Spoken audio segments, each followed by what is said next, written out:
of money is spent on only what's approved in the national budget and in accordance with the laws and policies that protect public resources.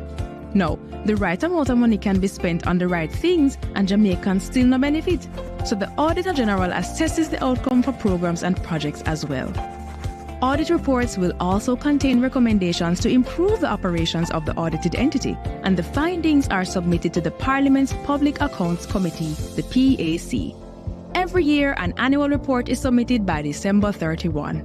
Both government and opposition MPs serve on the PAC, and they summon public entity managers to answer questions so that they and the public, the real owners, yes, you, can understand what went wrong and how to prevent a recurrence. What are some things that can and do go wrong? Cost and time overruns, missing financial reports, unreported losses, unauthorized spending, unsupported payments, unlawful contracting, undisclosed conflict of interest, and more. Though the AG identifies the abuse of laws and policies, the law does not empower that office to penalize or sanction, but it does empower the Financial Secretary in the Ministry of Finance. It is also the duty of other anti-corruption and law enforcement bodies to grab the button and investigate to ensure penalties are applied when appropriate. But the AG alone can't watch all. So when things don't look straight, the Minister of Finance, members of Parliament, Cabinet, public servants, and importantly, you must blow the whistle and the AG will look deeper. So this is where you come in, with 4 things you can do to strengthen those who are fighting to protect our future. Tune into PBCJ on Tuesdays for the PAC and mind your business, Jamaica. It's our belongings, but we have to move like we understand that. And next time you hear a news report about the AG, you just left it up to the media. Visit the AG's website at www.auditorgeneral.gov.jm and check out the findings yourself. Then, keep track of how government has fixed the issue or not at www.jampja.org's accountometer. And if you're not happy with what you see, it's your job to contact your employees. It's easy when you visit the MP tracker on jampja.org. This is how we can do our part to make Jamaica land we own, Jamaica land we love, and Jamaica land we run well. A message from the Jamaica Accountability Meter portal, funded by the European Union and UK Aid. Yo, babes, why me I call you so much time and I not get you? Sorry me lick you again yesterday. Yo, me know me mess up, but I can't wear them something there road and I expect me to react. I know me jealous and fool and easy to lose my temper, but call me back here. Still not get tired. Hey, girl. Think me have to call your phone? You know who you deal with? You think I want to lick me again next time? Eh? It doesn't have to be this way. You can leave an abusive relationship. Just call 876-553-0372. We will help you.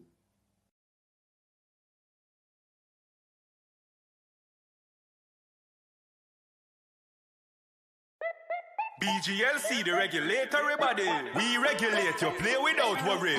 We regulate, you play. BGLC, fair play when you play. For the fun of the game, you know when they are. BGLC, keep it fair for the player. You play the game and we are the rules that keep everything fair so the game play better. The Betting, Gaming and Lotteries Commission. We ensure fairness, integrity and responsible gaming practices. Keep the game fair and fun for everyone. We regulate, you play. In a world full of noise, it's easy to miss what really matters. That's why we're here.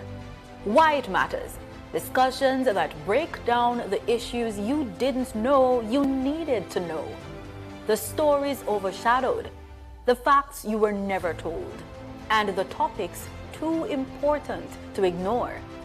Credible, clear, connected to your life. If you've ever wondered what's really going on and why should you care, this is the show for you. Why it matters. Because understanding the world, our world, starts with asking the right questions. and getting the answers from the right people. Why it matters, only on PBCJ, the People's Station.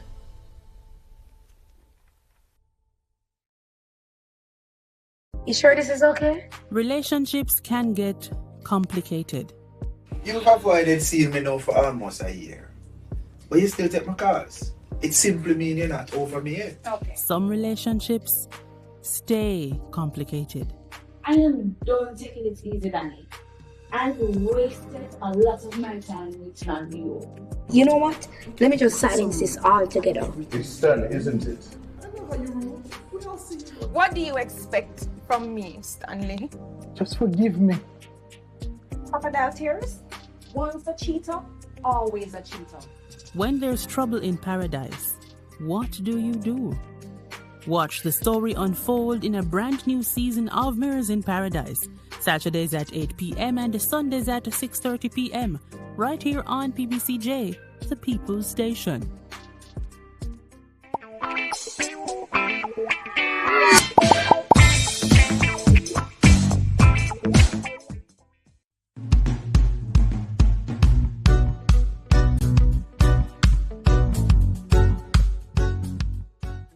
To mute your microphones until the chair invites you to speak. I recognize online we have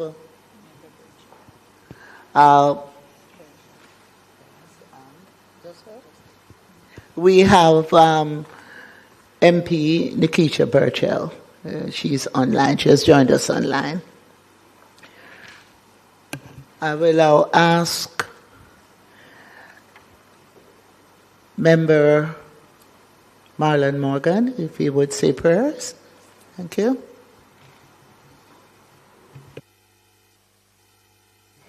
Thank you, Chairman. Colleagues, let us pray. Heavenly Father, we thank you for this afternoon. Thank you for the opportunity to attend upon this committee yet again to treat with pertinent business in respect of our great nation.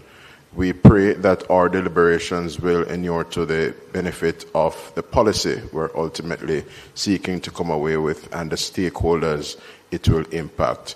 Be with us now and guide all our deliberations. These mercies we ask through Christ Jesus, O Lord. Amen. Thank you, Member.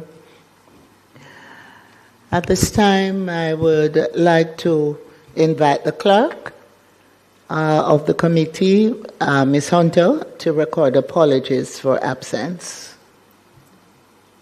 We have no apologies for absence. I'd also like to use the opportunity to invite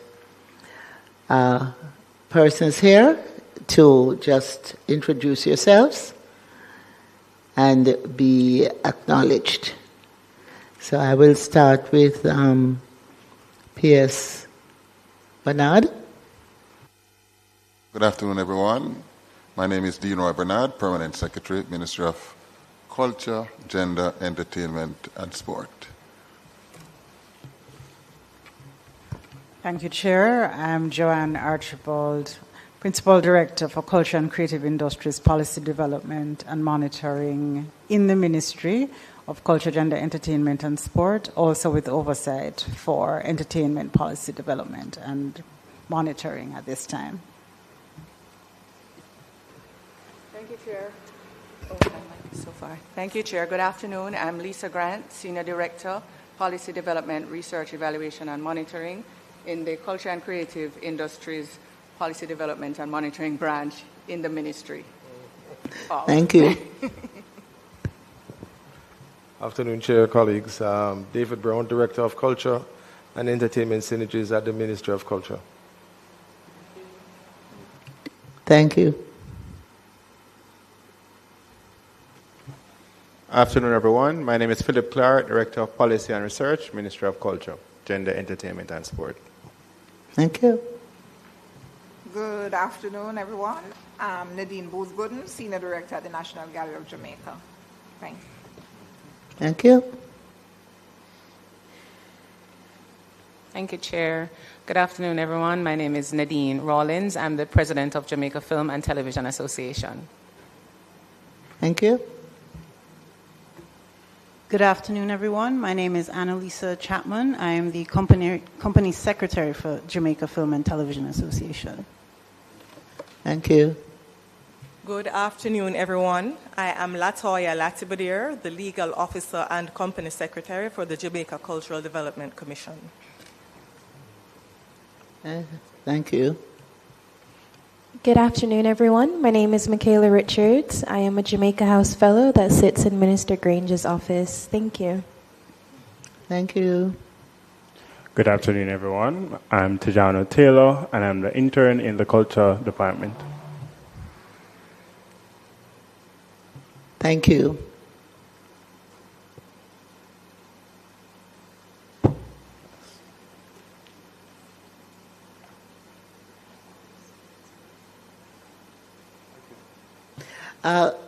Members of the committee, I understand that there were persons who were visiting with us today, the technical team. They were asking who were certain members of the committee. So if you don't mind, I'd ask you to introduce yourselves. Thank you.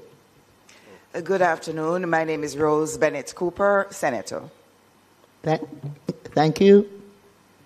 Afternoon, Maziki Thame, Senator. Thank you. Afternoon, Alan Bernard, Senator.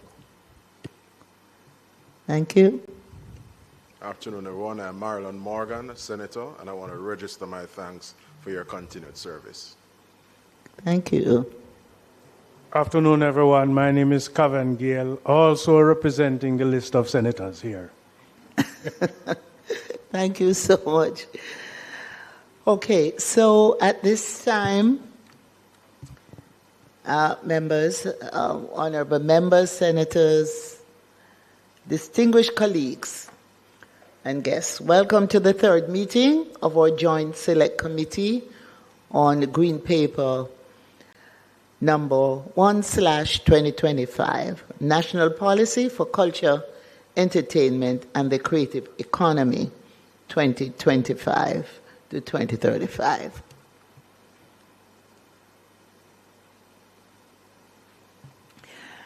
I also I had indicated that Member of Parliament, Nikisha Burchell, was online. I'm going to ask her to just let us hear your voice and see your image.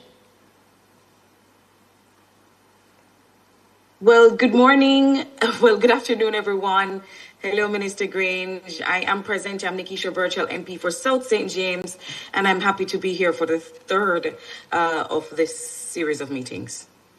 Thank you so much. And if you could keep your camera on, please. All right. Because we're going live. Okay. We're live on PBCJ. Sure. Thank you. So I'm grateful for members, your continued presence and commitment. And as always, I give thanks for this opportunity to do work that I believe will leave a lasting mark on the creative soul of our nation. At our last meeting, we had the benefit of hearing directly from two important organizations in our music industry: the Jamaica Association of Composers, Authors, and Publishers, JCAP, and the Jamaica Music Society, JAMS. Both organizations brought substantive, experience-grounded recommendations to this committee. And I want to place on record my appreciation for the quality of their engagement. When the people who live and breathe the industry come to Parliament with their perspectives, it is our responsibility to listen carefully and to act. Today, we continue that consultative process. We will again hear from stakeholders in the cultural sector. And I'm calling on us to go further, to press deeper into the substance of what a national policy on culture, entertainment, and the creative economy must look like, not just on paper, but in practice, in communities, and in the lives of the men and women who create every single day. I welcome our presenters, and I look forward to the contributions of our presenters today. First, we will hear from Dr. Nadine Booth-Gooden, Senior Director of the National Gallery of Jamaica. And I should explain here that the National Gallery was established in 1974. It falls under the purview of the Ministry of Culture, Gender, Entertainment and Sport, and stands as the oldest and largest public art museum in the English-speaking Caribbean. It houses our finest early, modern, and contemporary works. The gallery is important in preserving and promoting our artistic heritage, fostering our national identity, and inspiring our young people through dynamic exhibitions and educational outreach. The original agenda that was sent out had indicated that our second presenter would have been Ms. Lily Claire Bellamy, Executive Director of the Jamaica Intellectual Property Office. Unfortunately, today, JIPA will not be making a presentation and will be rescheduled for a later date. However, we will hear from Ms. Nadine Rawlins. So after we've heard from Dr. Nadine Booth-Gooden, we will hear from Ms. Nadine Rawlins, spelled differently, of the Jamaica Film and Television Association. Since its creation in 2015, JAFTA has presented and united film and TV practitioners in Jamaica, promoting collaboration, sharing best practices, and capacity building in the audiovisual sector. The film and television industry members is one of those high potential sectors in the entertainment, culture, and creative industries. It creates wealth for creatives, contributes significantly to GDP, and showcases our stories both locally and globally. Even as we move forward with our work on this policy today, things were happening while we were apart.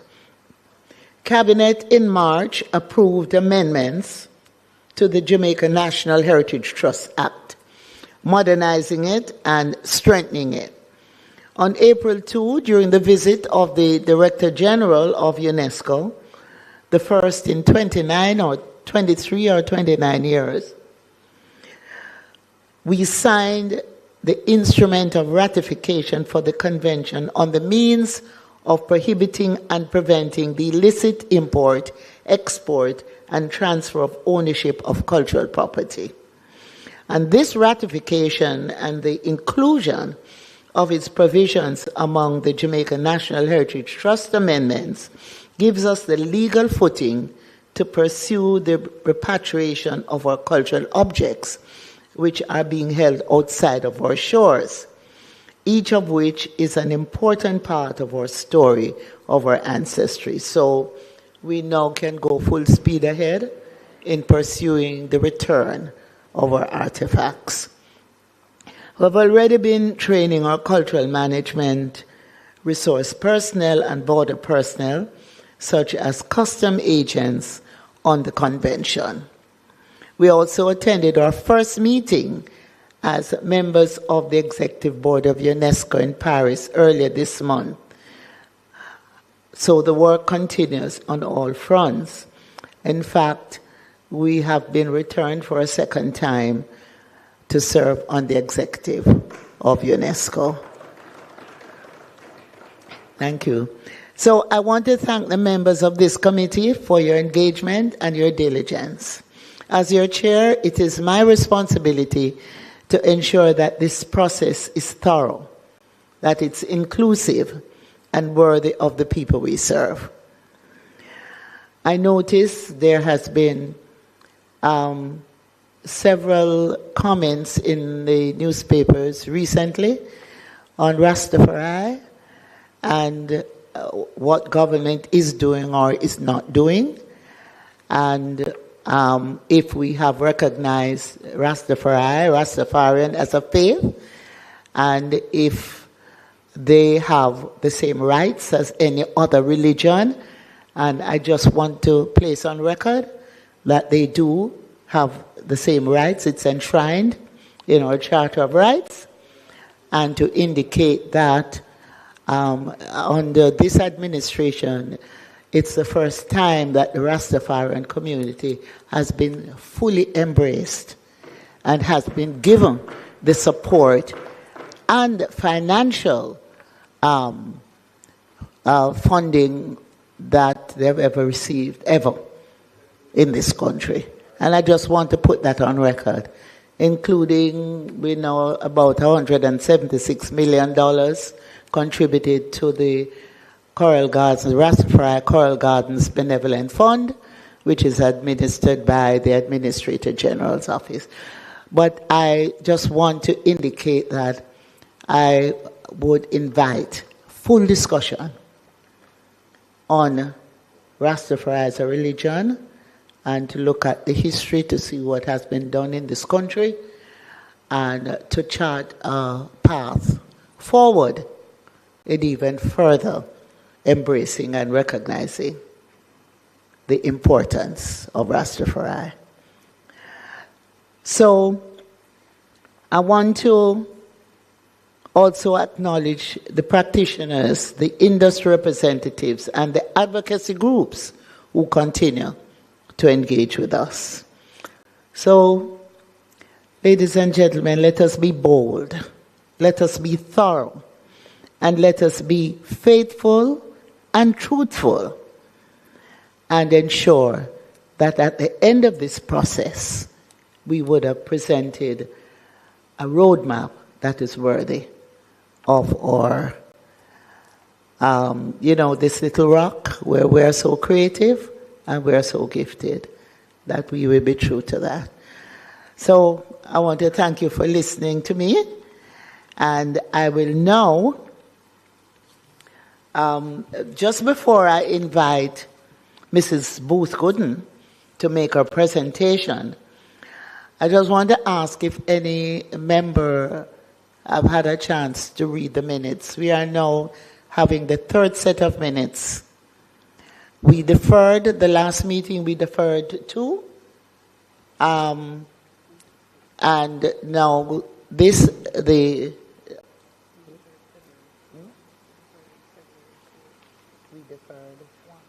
we deferred one, right. We now have the second set of minutes, and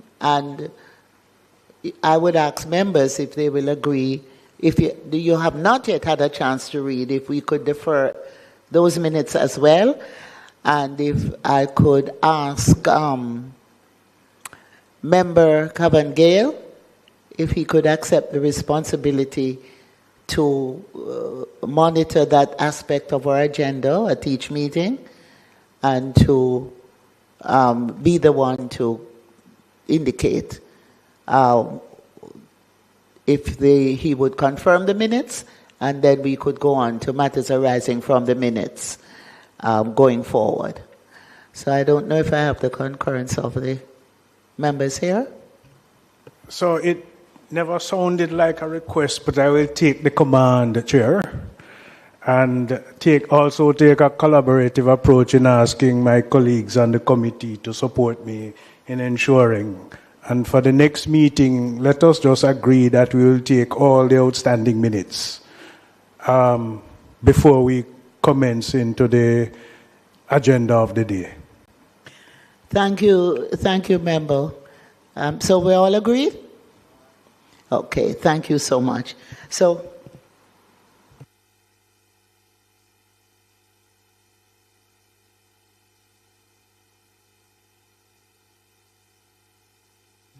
all right, I also want to acknowledge the presence of member Carencia Morrison, who has now joined us online. Could you put your camera on and just acknowledge that you have been acknowledged? Thank you. Good afternoon, Minister. I'm working on the technology here. I'll have the settings up and ready. Just give me a few seconds. But good afternoon, Minister, and good afternoon, all. Thank you. Thanks for joining. Okay, so we will now take the presentation from Mrs. Booth Gooden of the National Gallery of Jamaica.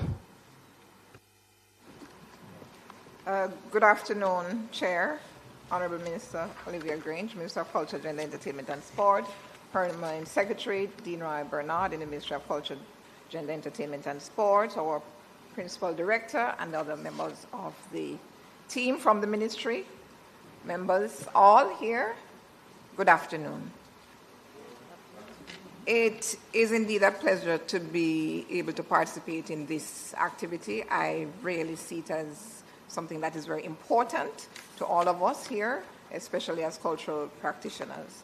So I begin with my executive summary. The National Gallery of Jamaica welcomes the Green Paper as a transformative policy framework that positions culture and the creative economy as central pillars of Jamaica's sustainable development.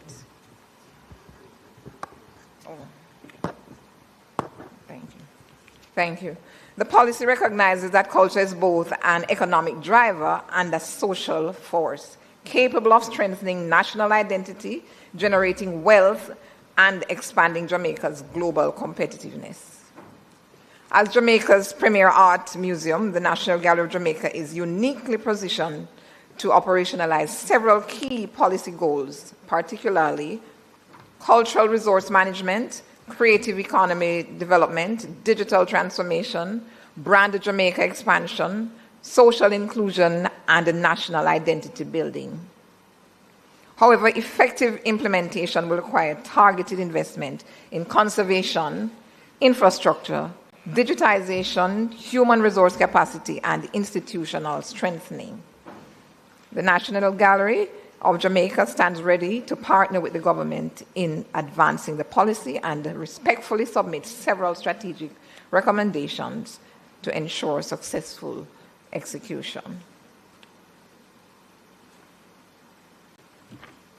Okay, your introduction here. The National Gallery of Jamaica, just a quick background. Minister Grange gave you a synopsis earlier, but let me just run through very quickly. The National Gallery of Jamaica was established in 1974 as a division of the Institute of Jamaica, an agency of the Ministry of Culture, Gender, Entertainment and Sport, and it is the country's premier art museum and the principal institution responsible for the stewardship of the National Visual Arts Collection. The gallery is mandated to collect, preserve, research, interpret, and promote Jamaican and wider Caribbean visual art, thereby safeguarding an essential component of the nation's cultural patrimony. Over the past 5 decades, as you would have recognized that we celebrated our 50th anniversary just 2 years ago, the National Gallery has played a pivotal role in documenting the evolution of Jamaican artistic expression from the pre-independence period to the contemporary moment. Through its exhibitions, education, and public programs, conservation initiatives, and scholarly research, the gallery advances national cultural development while supporting the growth of the creative economy. The NGJ also functions as a key platform for cultural diplomacy and international engagement, facilitating exchanges, partnerships, and global visibility for Jamaican artists in alignment with Vision 2030 Jamaica and emerging creative economy priorities. The gallery continues to expand access, strengthen institutional capacity, and innovate in the presentation and preservation of the nation's visual heritage. This Green Paper outlines a comprehensive framework through which the government of Jamaica will enhance, safeguard, and promote cultural heritage and creative expression. The NGJ strongly supports the policy's vision of Jamaica as a culturally confident, globally competitive, creative economy and recognizes its alignment with Vision 2030. Okay, putting this in context, the policy context and strategic relevance. The policy vision. This policy envisions a Jamaica which sustains a culturally diverse, equitable, and integrated society and a resilient creative economy. This directly interacts with the NGJ's statutory role. NGJ, clearly the National Gallery of Jamaica. In the aspects of preserving national visual heritage, shaping cultural identity, enabling creative production, supporting cultural entrepreneurship. Policy goal alignment. How does this policy align with us at the NGJ? It aligns in many ways. First of which I would say with goal 1, which is a culturally confident and proud Jamaica. Goal 2, preservation and safeguarding of heritage. Goal 3, robust government system. Goal 4, empowered creative ecosystem. Goal 5, commercially viable creative sector. These are the 5 main areas of the policy that interacts with the goals and mandates of the National Gallery. Contribution of the National Gallery of Jamaica in terms of this cultural resource management. The policy emphasizes the need for a comprehensive cultural resource management framework, and the National Gallery of Jamaica contributes to this in terms of the National Art Collection Stewardship, professional conservation. As you can see on that slide up now, that's a workshop that we did at the Ministry of Culture, Gender, Entertainment and Sport on their location for the orientation group. And conservation is a major part of what we do. Sometimes persons see the artwork, they think it's beautiful hanging there, but they don't recognize or even realize that there's a lot of work that goes into the maintenance of the work itself. So in addition to the professional conservation, we do collections, digitization, scholarly research, public exhibitions, education, and outreach. The gallery therefore serves as a core implementation agency within the national CRM ecosystem. Okay, national identity and cultural confidence. The policy prioritizes strengthening national identity and the social cohesion through culture. The NGJ advances this in exhibitions, as I said before, on Jamaican history and identity, representation of diverse cultural communities, scholarship on politically engaged art, youth education programs, and the diaspora engagement. Our exhibitions at the National Gallery of Jamaica, we have permanent galleries as well as every, let's say, between 4 to 6 months, we have a new exhibition up featuring our local artists, giving them that opportunity of visibility and to increase their opportunity towards professionalizing their trade. Some of them are just starting out, some are established ones. We not only exhibit professional artists at the National Gallery or celebrated famous artists. We do open calls that give upcoming artists an opportunity to get into the mainstream as well and to get that level of exposure. Creative economy development. The policy identifies creative economy as a key contributor to national economic growth. And the NGJ's contribution to this is legitimizing artistic production, expanding market visibility for artists, supporting creative entrepreneurship, facilitating international exposure, stimulating cultural tourism. Just about any entity in, not just in the downtown region, but especially when they're coming to any entity downtown, because you know downtown has been established as a creative city since 2015. And just about any visitor in that area, they always want to have us on their list of top priorities to visit.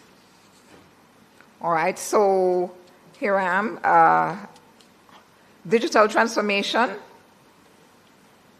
and the frontier technologies. The policy calls for maximizing digital technologies, and this is a major factor for us. We saw through Hurricane Melissa how important it is to have some things digitized, because sometimes that is what you will be able to use as your roadmap to lead you back to the mainstream after certain levels of devastation. So the digitization is quite important. So digital collections management, visual exhibitions, increased research, robust provenance system, and NFT ecosystem engagement. A gap identified here is current national cultural infrastructure is under digitized. There are some challenges in this regard. However, we do have some systems in place that helps us with our digitization. But from time to time, upgrading is very important. All right, here I am now in terms of the need for coordinated implementation and monitoring. This will require enhanced performance metrics, stronger interagency coordination, improved data systems, upgraded human resource capacity. And I want to pause here to just mention that very often our main ministry encourages us to do a lot of interagency cooperation, because sometimes, as we know, resources are not unlimited. We do the best with what we can, but as the old adage goes, unity is strength, and sometimes you have one thing that exists in one other agency, you can share that resource, and you'll be more effective in that way, because you won't be able to, every single person want their own. It's like in a family, sometimes you have to carpool for various reasons. Okay? So that's very important to note there. Resource and capacity implications. Implication of the policy will significantly expand expectations of national and cultural institutions. This is no joke. We recognize that if you're putting new things in place and trying to be on par with more global standards, there are some things that will be required of you to at least be up to that standard, and so some infrastructure needs will come into play. Priority investments required will be state-of-the-art conservation laboratory. I want to mention here that the one and only visual arts, conservator on the island is engaged at the National Gallery of Jamaica. It was a mandate of mine in the first 90 days to get one back on staff at the National Gallery of Jamaica, because as a national gallery, we are not a corner shop place. When you put national in front of any place, it must exemplify the standard of your country, and people can be proud of that. So when we have international galleries coming to meet us, very often from the writing stage, the first communication, they want to speak with their conservator. We dare not say we haven't got one on board.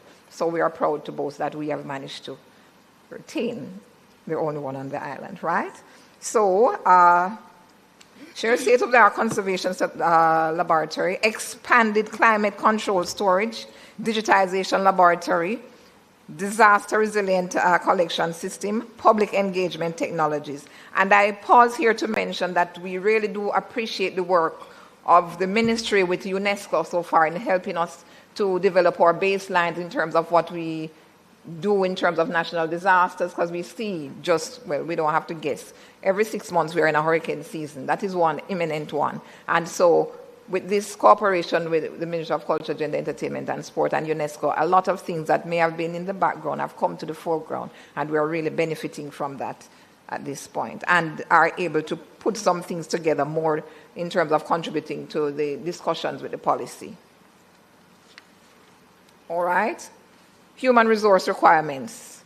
The policies focus on data, technology, and global competitiveness necessitates digital curators, conservation scientists. I mentioned that we have one on staff. Data analysts, IP and licensing specialists, creative economy researchers. Financing considerations. This is the elephant in the room, of course. The policy highlights the importance of new funding models and public-private partnerships. Public-private partnerships are really out there now. I know that is something that we are focusing a lot on.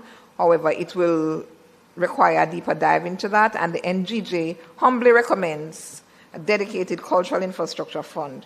Tax incentives for art philanthropy. I think that is one of the ways that we could look at having, greater support for the arts, the philanthropy, because there are a lot of persons who just want to contribute to the arts. And sometimes it's based on how we are structured as a government entity. There are some of them that only do this through non-profit organizations, for example.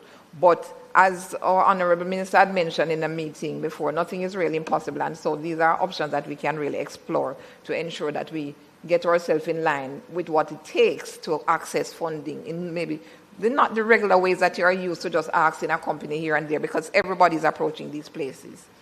All right, creative sector investment windows. That's the last one I had on my list. Alignment with Vision 2020. How aligned are we with this vision? We are very aligned, I dare say, as the head of the National Gallery. The national outcome number 4, specifically, authentic and transformational culture. Our contribution is heritage preservation, national identity formation, cultural education, creative expression. And I'd mentioned cultural education because every exhibition that we host, we have programming that surrounds the exhibition. And the programming usually gives you the educational aspect of it for you to understand the message of it, the relevance of it to the wider society and our culture and our history. It's not just an exhibition that goes up and you look and say, this is beautiful. What's the root of it? What does it have to contribute to our present day realities? Because very often people believe that culture is something stuck in the past. But at the National Gallery of Jamaica, we continually work on ensuring that we see it as a present day part of our DNA. Number 12, national outcome 12, it's internationally competitive industry structures like global exhibition platforms, cultural exports, creative entrepreneurship, and brand Jamaica enhancement. This is slide 12. No, we have the luxury of persons always wanting to have a piece of Jamaica. Brand Jamaica, as we have heard. If you are anywhere in culture, you know that brand Jamaica, once black, gold, and green is so outstanding. Once you say Jamaica, people want to have a part of it, and our art is no different. So we have pieces that are sent overseas to be showcased in various exhibitions. The Venice Biennale, we've done exhibitions in South Africa, in Europe, USA, you name it, we have participated. We have documents with finer details, but that's not what we're really about today. If anyone is so interested, they can always contact us at the National Gallery of Jamaica for further information on that. National Outcome 8, an enabling business environment. What is our contribution? The creative market development, the professionalism of visual arts, IP awareness, cultural trade facilitation. These are very important things that we try to do because as we see day to day, there are some artists who they start doing something, but I'm not so sure if it's a culture around them or where they get that culture from, but sometimes they're not recognizing that this is a professional trade that you're applying. So you have to bring that professionalism to it. That is how you monetize whatever it is that you do. You have to bring the professionalism to it. That's what raises the competitive nature of it. And the trade facilitation, we have various avenues where we know that we help to guide them into where they can do their trade. We don't do sale of artworks at the National Gallery, but sometimes just by exhibiting there, persons come and they're interested, we can put them in touch with the artists. Most of the work, sometimes people are interested after the exhibition, they're for sale. National outcome number 1, I have here, a healthy and stable population. And this is an indirect contribution. Sometimes we look at the contribution, if you don't see it right up in your face, you think it's not there. But believe me, where we have social cohesion, youth engagement, and community empowerment through arts, that will definitely lead to a more stable and healthy population, because when people are meaningfully engaged, they eat better, they participate less in deviant behavior, they educate themselves better. So it is more or less, as I say, an indirect contribution here from the National Gallery. Now I come on to strategic recommendations to the committee. We respectfully recommend that this policy implementation to establish a national cultural infrastructure modernization program, fast-track the culture and the entertainment satellite account. The last sitting, Minister Green spoke about that, about fast-tracking the satellite account. So we're really looking forward to that. Creative Visual Arts Development Fund within the ECCI framework, develop a national digital cultural strategy, integrate cultural institutions into national disaster risk frameworks, and this is well on the way with UNESCO, as I mentioned before. We are really focusing on improving that section. Strengthen interagency coordination mechanisms. That's a major way to be more effective across the board and to get over some of the financial drawbacks that we could have if we share more in terms of interagency coordination. Provide targeted capital funding for museum modernization.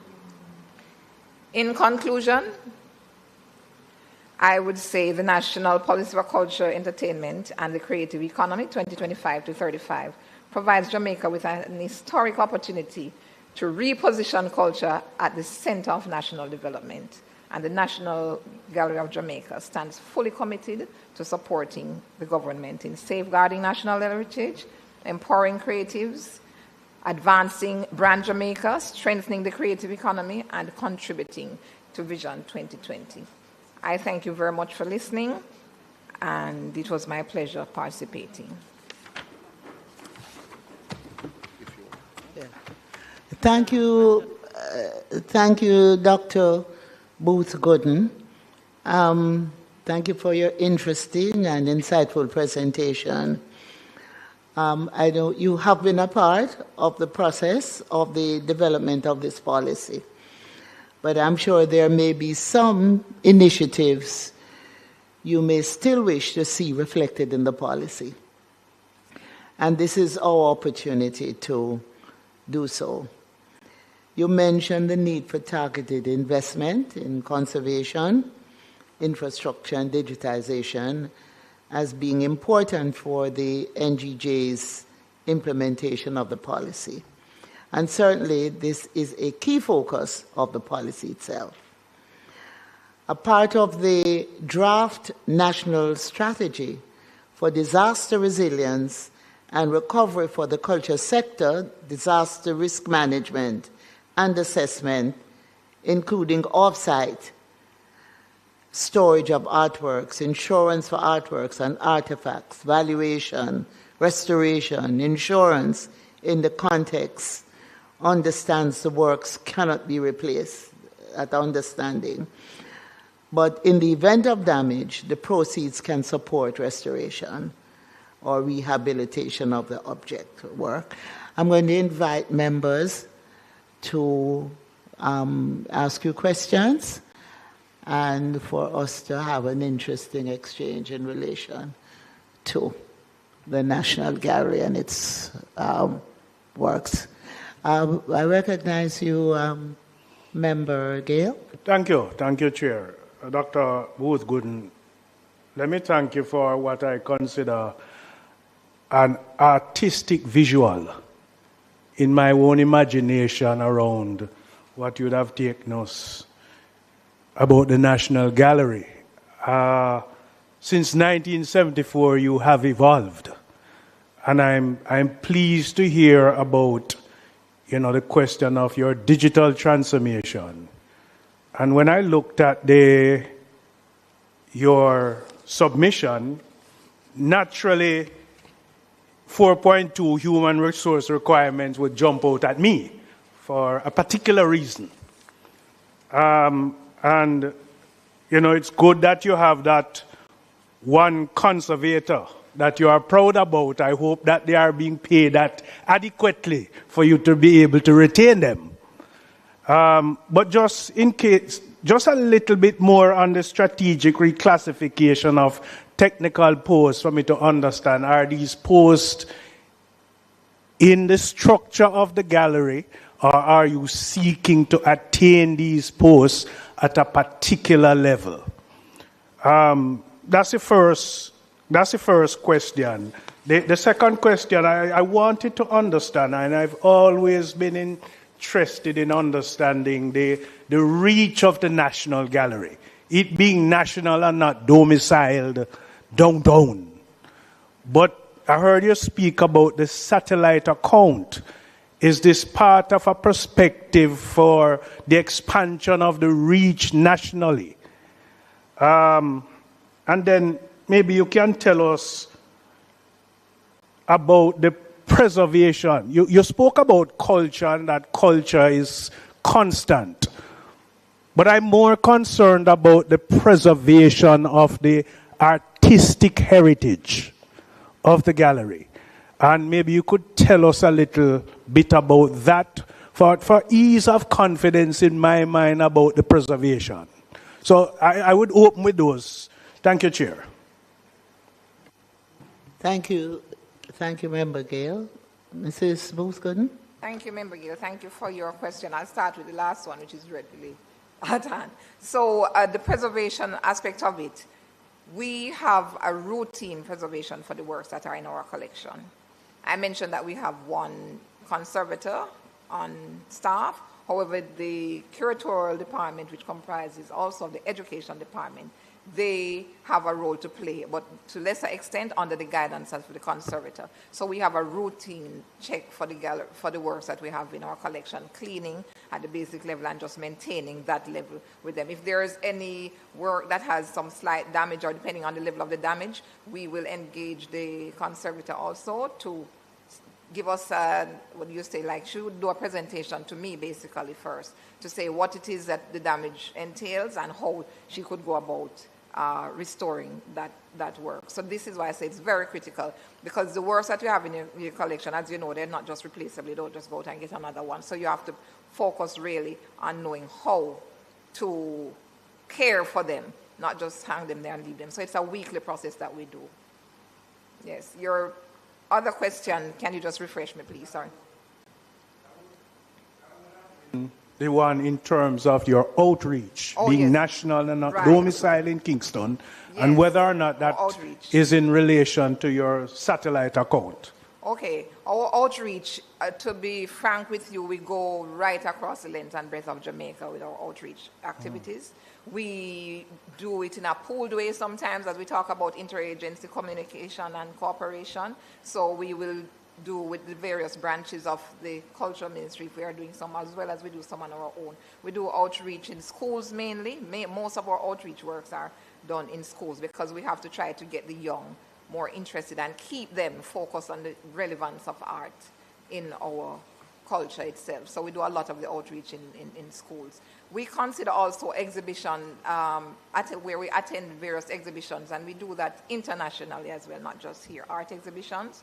Last year, we participated in the Fuse, as recent as that, the Bahamas Fuse exhibition, and it really has reaped some great rewards. They have invited us back this year, and out of that, we have had a number of other international museums seeking to cooperate with us, and we had a visit from one of them, really famous, but it is of such that we will not name the museum here and now, as they have requested, but they are working with us to see how they can assist, especially in our conservation efforts. That's one of the main focus that they want to assist us with. So that's where our outreach is. And I want to just pull up some information for you in terms of that. I want to tell you, give you just an idea of... You may have to speak a little more in the mic for this important. Okay, let me bring the mic a little closer. We'll take this down so that the mic can come a little closer.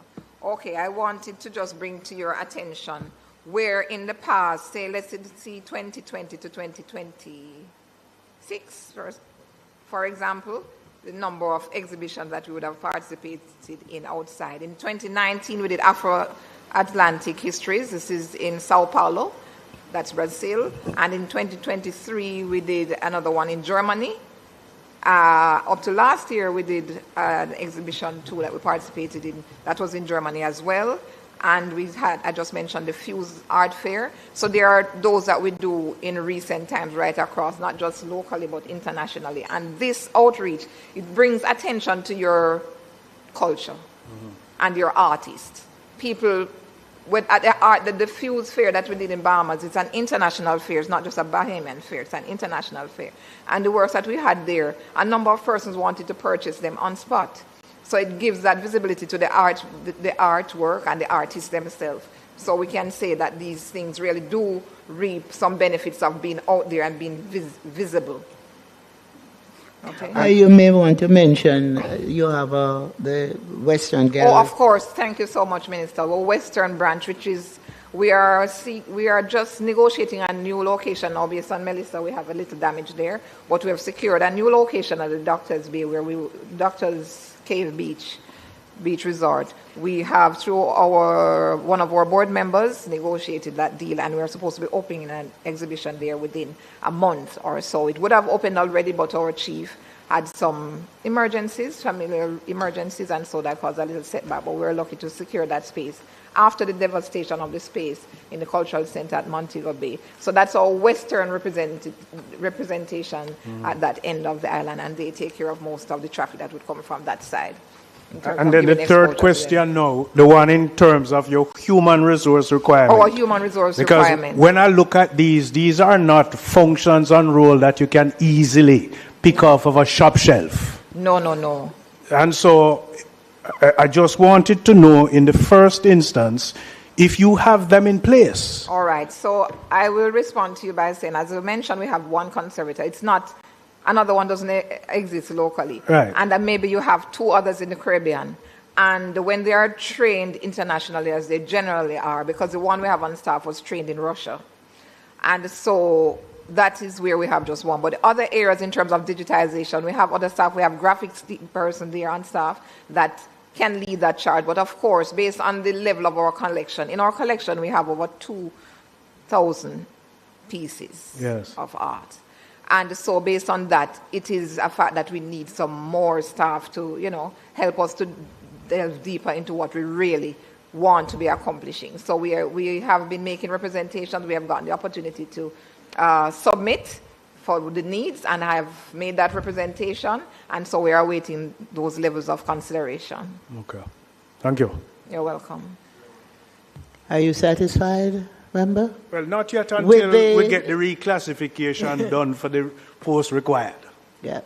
Thank you. Thank you. Okay, thank you. I will now recognize Senator Rose Bennett Cooper and. So let me disengage then. I'm sorry, Senator Morgan. Yeah. All right. So thank you, Chairman. Let me just make it quick. And I too want to thank you, Dr. Booth, for your presentation and commend you on the team at the National Gallery for the considerable work you continue to do. Thank you so much on behalf of the team. I want to pick up certainly at the back end of your responses to Senator Gale just now, insofar as the sheer financial, implications and resource requirements. These exhibitions overseas, which the gallery participated in terms of sending across articles and so on, do we generate some AIA in that regard? To be frank with you, very often we don't.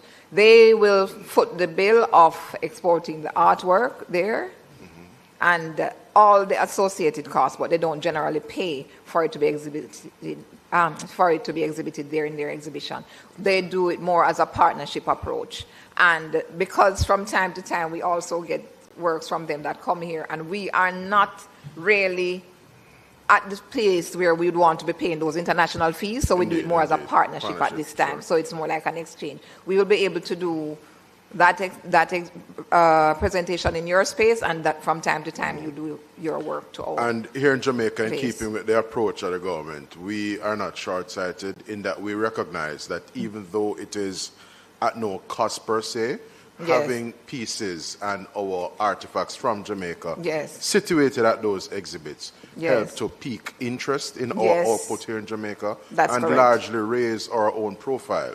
And that may in and of itself generate interest in Jamaican art output and I'm very happy you mentioned that, because that's exactly what I said. I read the Fuse Art Fair. They wanted to purchase some of those pieces on spot. We put them in contact with the artists, and so it has been fruitful in that regard. And I'm sure both Minister Grange and Minister Hill would appreciate that.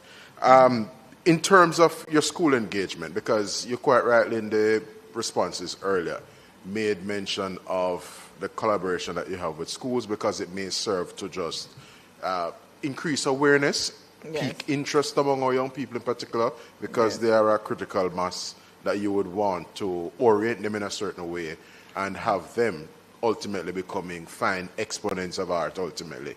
But give us a sense as to your school program. Unpack that a bit more for me in terms of your program of outreach, and how do interested schools contact you and take up that collaboration and prospective engagement with the National Gallery?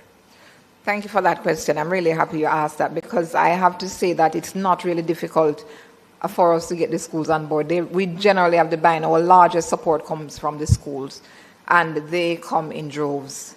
For, whether out of town or around town, they come from all ends of the island to visit the National Gallery on occasions. Like you just want to be there on like a Heritage Month, or even outside of Heritage Month.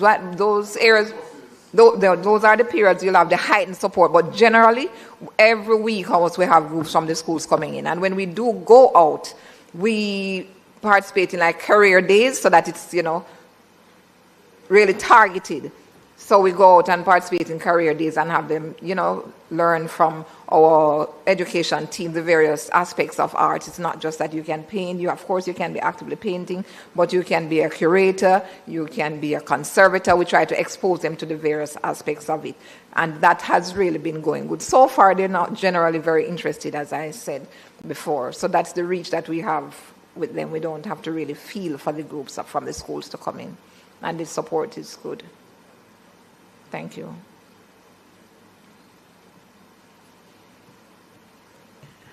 Thank you, Dr. Booth-Gooden. I now recognize, all right, Maziki, right? Senator? Senator, I'm trying to determine if you're visiting as a member or you're on the... Yeah, sorry? I am a member of the committee. I was absent from the first two because I had class when you had your meetings, so this is actually my All right, speak into the mic, please. Thank you. You hear me? All right, Okay. Thank you. All right, we'll have to make sure your name is added to the list. All right, because the official list, I don't have. Okay. But welcome. All right, thank you. And thank you, Dr. Booth-Gooden, for your presentation. I wanted to understand a bit more your recommendations, and two specific ones I'm wondering if you could flesh out a bit. The establishment of National Cultural Infrastructure Modernization Program. I'm wondering what is meant by modernization there. And at 3, to create a visual arts development fund, what would be the purpose of the fund? And when you're responding, what I'm trying to get a sense of is your, ideal scenario of what the National Gallery could look like in the context of how you imagine public policy assisting to get you there. Thank you. Okay, I'm trying to flip back to my recommendations. Thank you for that question. So you wanted to get a clearer idea of what I envision it to be in terms of the support, in terms of funding, how I expect this policy. I mentioned, the modernization. Sorry, you mentioned Both modernization. and what would be the fund for? So what is the purpose of the development fund that's listed here? Okay, so the modernization aspect of it, there is a point at which persons will come into a gallery and they want to just pick up their phone and do some things, like to just generally scan, bring up all your information in real time on an exhibition. We have started to put some QR codes on most of our exhibition. In terms of digitizing the work, it is a fact that more often we have digital exhibitions now.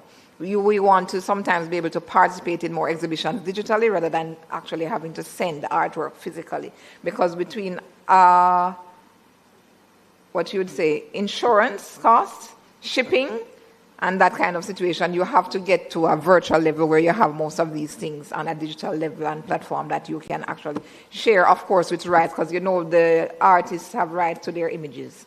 It's very important. We have to recognize that part. However, it is easier and more readily accessible if you have a digital bank that you can use. And also to track what you do have, in terms of we have a system we call the Past Perfect now that can register what we have, the whole history of it, the provenance of it, where it came from together. However, that system itself has some shortcomings and we want to be upgrading it to another system which is more fulsome in terms of all the information that you can actually pull up for any one artwork at any particular time and what you can give and share with others about that work. So that is the importance of that digitization part of it. You mentioned the other part of it that you mentioned. Please refresh me, I just missed it. You have here listed, create a visual arts development fund. Right. And I was asking what would be the purpose of the fund? Okay, the fund is really for, like in terms of exhibitions. Exhibitions are very expensive to host, very expensive. The ministry assists us with those costs because from time to time we recognize that when you build out a full concept, even as it is at the gallery, the works that you have to ship in, the way you have to reorganize the whole space, or sometimes the whole rebuilding out of the space that you do have. A lot of construction goes on at the National Gallery. Sometimes people don't recognize that, but the flow of the ideas and how you want to represent something in a thematic way, it doesn't just work in a fixed room all the time. You have to change it up and build out. So that will great help in enhancing how we erect exhibitions, how we participate in even external exhibitions, our programming for it. Sometimes you have to bring in experts, you have to pay for that in terms of persons from outside of the island. You bring them in to do a symposium. These kind of things we need funding to do, and it's not always readily available to just do it in such a way. So having a fund that is, more readily designated for that can prevent the ministry from each time. At the time, we have to go to our honorable minister and our permanent secretary who holds the purse to say we are doing this and we need some extra money because the budget is a bit, tight now and we have spent or we have overspent and so on. So we believe that if you have a specific fund that we can engage in that way, it will help us in a better way. It will help us to better build out most of the plans that we have, especially as it surrounds programming and exhibition itself. The outreach, the education, even that. Scholarships too, because sometimes some students come there. When I say scholarships, not so far and wide. We have a program we call, it's for the CXC students, Rightivity. And from time to time, we see the sponsorship to host Rightivity. It's usually in the summer. It's a program that focuses on assisting CSEC students with the preparation of the exam. And when we host them, it's usually when we're doing this program, you recognize it's not necessarily for the very wealthy. They will tend to do their private lessons. But we host these programs to be able to be more inclusive to persons who might not be readily able to pay for extra lessons. So we have to provide lunch for them, for example, for them to show up. And sometimes when you provide them the lunch, they need more. They need transportation to come there. So the programming really costs. So these aspects of it can be somewhat subsumed if we have a fund that deals with that rather than each time just knocking and calling upon our PS and our minister to dole out some funds to assist. Thank you, Dr. Booth-Gooden. Welcome, I will now invite Member Rose Bennett Cooper, after which I will ask Principal Director Joanne Archibald just to make some comments in relation to National Gallery. Thank you. Thank you so very much, Minister. Dr. Booth-Gooden, thank you so much for being here today. Thank you for that presentation. Thank you. A handful of persons who know me and know me well will tell you that I have unsuccessfully, over the years, attempted to curate a show or two. Not well done at all. I discovered my first few times that this is actually a serious craft that involves extensive training and an understanding of art in a manner that I did not understand. So I decided to stick to law. That said, I would be grateful if you could, in respect to the issue of digital transformation, are you saying that the gallery has a digital collection? To some extent. We have some parts of our collection that is digitized through the Past Perfect system, right? I would say approximately 60 to 65% of it is digitized, where we have those on record. Because I do understand digitizing for several reasons, as opposed to a collection that is digital, that has value other than preservation and so on. Right. So we have mainly a digitized collection. So about 65% of it sold for our records, for the sake of our records keeping. So about 65%. That's correct. And regarding your infrastructure needs, expanded climate-controlled storage is one of the items you've mentioned. So I'm curious to know what exists now, what are your additional needs, and how resilient is the storage system that you now have? For example, another hurricane hits. Well, let me explain this first and foremost. So our main storage systems are on the upper floor. So in terms of flooding, they're not really prone to the basic flooding from ground level. That's the main thing in terms of that for hurricane, in terms of hurricane and the protection. climate controlled and storage. the climate control part of it. We have a space constraint, right? And this means that we have the storage in, separate areas. We would ideally like to have a large centralized storage. So that's the main concern that we do have, so that the conservation efforts can be better measured and more orderly done. Okay. So how resilient would you say this is, and On a what scale would of be 1 to some 10, of your needs? I want to tell you, sometimes what you think are your disadvantages can be your advantages. To some extent, we want to move to the efficiency of having a central storage area. But let me tell you, when you have a disaster in one area and you don't have all your collections, your prize collections in that one area, it can be an advantage too. So let me give you on a scale of 1 to 10. I would say that our storage areas, I'd say we're about a good 6.5. 6.5 to 7, I would say. Because being downtown, close to the waterfront, dependent All on of that I'm considering. I say about 6.5, closer to 7. Our ideal would be nothing is perfect. We'd like to get up to a 9. And that would be more of a centralized area, like I say, where you would be able to check on something. Because remember, water dam is not the only thing that we have to consider. We have to consider fire or anything, any other emergencies like that. We want to be able to say, okay, put hands readily on where things are when we want to get out certain works, that we are prioritizing to say in the event of any disaster, these are the main ones to be moved out. So that's how the centralizing of it would be advantageous. Thank you so much. Thank you, Minister. You're welcome. Thank you, member. I'm going to now invite Principal Director. But just before, I would like to ask Dr. Booth Gooden to just indicate some of the really important collections you have. Well, I would say at the National Gallery of Jamaica. I know everything is important. Yes, everything is important in our collection. However, we have works from the Coopers. We have work from Capo, Capo, Reynolds, Edna Manley. I'm sure I don't have to explain who is Edna Manley really, but she's one of our really premier artists from this soil. And we have things in the A.D. Scott collection. We have Albert Huey, a large collection. However, we try not to do too much of the excessive publicizing of what specifically we do have, because, we have to be prudent in that regard.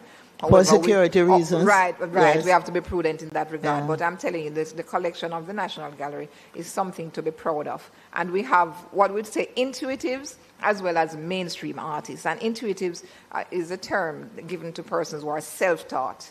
And they make up a large collection of, a large part of the National Gallery's collection, as well as... You have collection dating back to? Back to the 18th century. Yes, we do. 18th century. And you may want to mention that every embassy and mission across the world has our works. Jamaica, the National Gallery has works displayed. Yes, that is correct. We have a very large representation internationally. It is one of the things I have here in my notes too, in terms of works that we have overseas. Yes, in Jamaican missions and throughout the island, Foreign Affairs, our own culture ministry. It's really widely represented because, art is something that's... And we're getting requests from ministries. It's far-reaching. From ministries here to refresh. And those ministries that do not have, they are requesting pieces. And it's usually top-tier pieces that they request. Yeah. So we can be proud of the National Gallery and its collection. The only such in the English-speaking Caribbean. Largest. Yes, largest. All right. Go ahead, member. As I'm listening to you speak about the existing collections, I'm wondering, I'm not sure whether this is a role of the National Gallery, but how do you see the future of artist development? What is the role that the gallery would be playing, or you would wish the gallery to play in developing contemporary artists to get to the point where you could be a capo?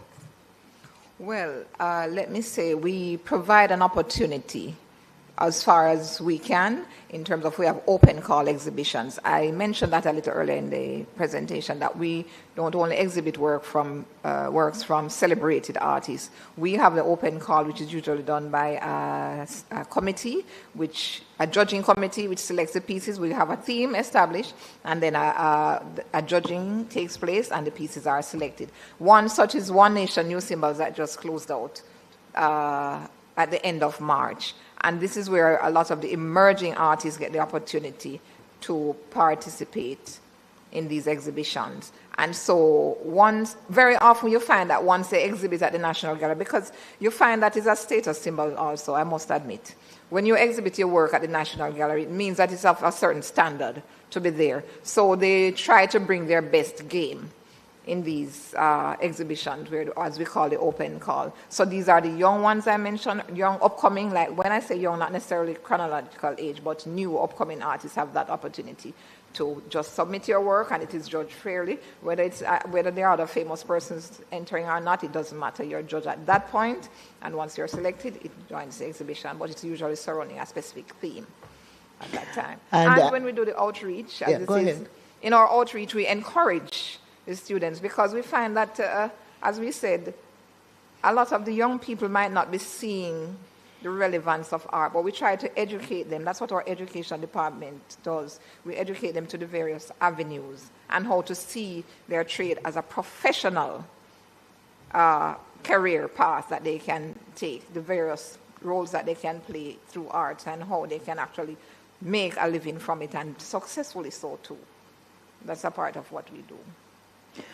All right, and I would just add before I hand over to Mr. Archibald, is that when the Jamaica Cultural Development Commission comes to make a presentation, they'll be able to expand on the nursery that exists through the JCDC across the island in the visual arts. And you'll find it very, very interesting. So there is a nursery. All right, Ms. Archibald, thank you. Yeah. Thank you, Dr. Booth-Gooden. Thank you so much.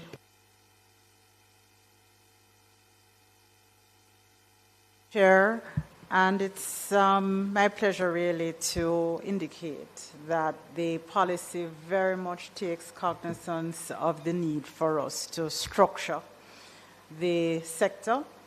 And our goal 3 is the anchor here, where we want a governance system that promotes cohesion, robust protection, and coherence within the entertainment, culture, and creative sector. And we highlight that the key strategy is holistic policy, legal, regulatory, and institutional frameworks. And I would just want to say a little bit then about the creation of a foundation and a fund for the ECCI, because it would now be the mechanism through which we do a number of the things we're here talking about. We are a sustainable source of developing the arts, and so the foundation would attract funds into the fund, it would manage the fund, and it would fuel all these needs that we are talking about here. In terms of the human resource aspect, on the supply side, on the training side, it's important to mention that we have an institute for cultural practitioners, innovators, entertainers, and creatives that we would want to ensure continuity, so that we don't just have one or two few conservators and other aspects of the ECCI landscape as being certified and professionalized, if you will. We would have an institute that would always be training, either on our soil or through partnership with regional or international academic tertiary institutions. As for the compensation, well, that's very much going to be where the members of parliament, we rely on them to pass that budget for the Object 21 line. But I hear the sounds of the elephant again. But yes, I think as far as policy making goes, that this is really the idea, that we are structured and we're resilient.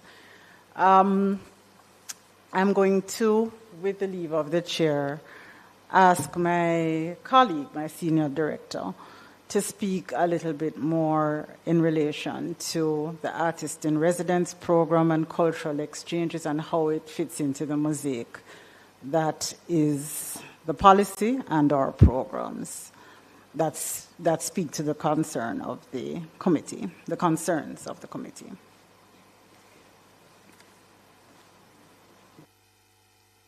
Thank you, PS, and thank you, Chair. PD, speaking things. Thank you, Ms. Grant. Go ahead. Yes.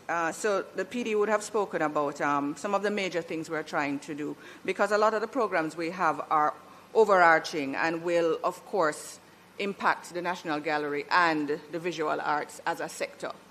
So our things like the Artists in Residence program is meant to really be a cultural exchange program. So you may have artists that go into other jurisdictions, maybe for a 6-month period, to either understudy other artists there or to work in galleries overseas, and that way to have that knowledge exchange and that growth through experience, which of course could well supplement the work of the ICP, as we call it, the Institute, which will deal with the technical knowledge and the academic knowledge as well.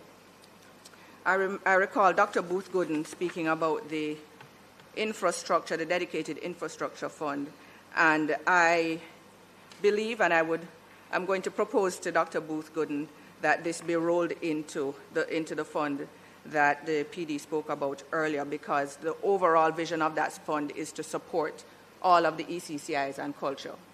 And so we wouldn't want to set up too many funds and different mechanisms to manage, but certainly it could be an objective that would be a part of that fund, and it would be able to achieve the objectives that Dr. Booth Gooden spoke about.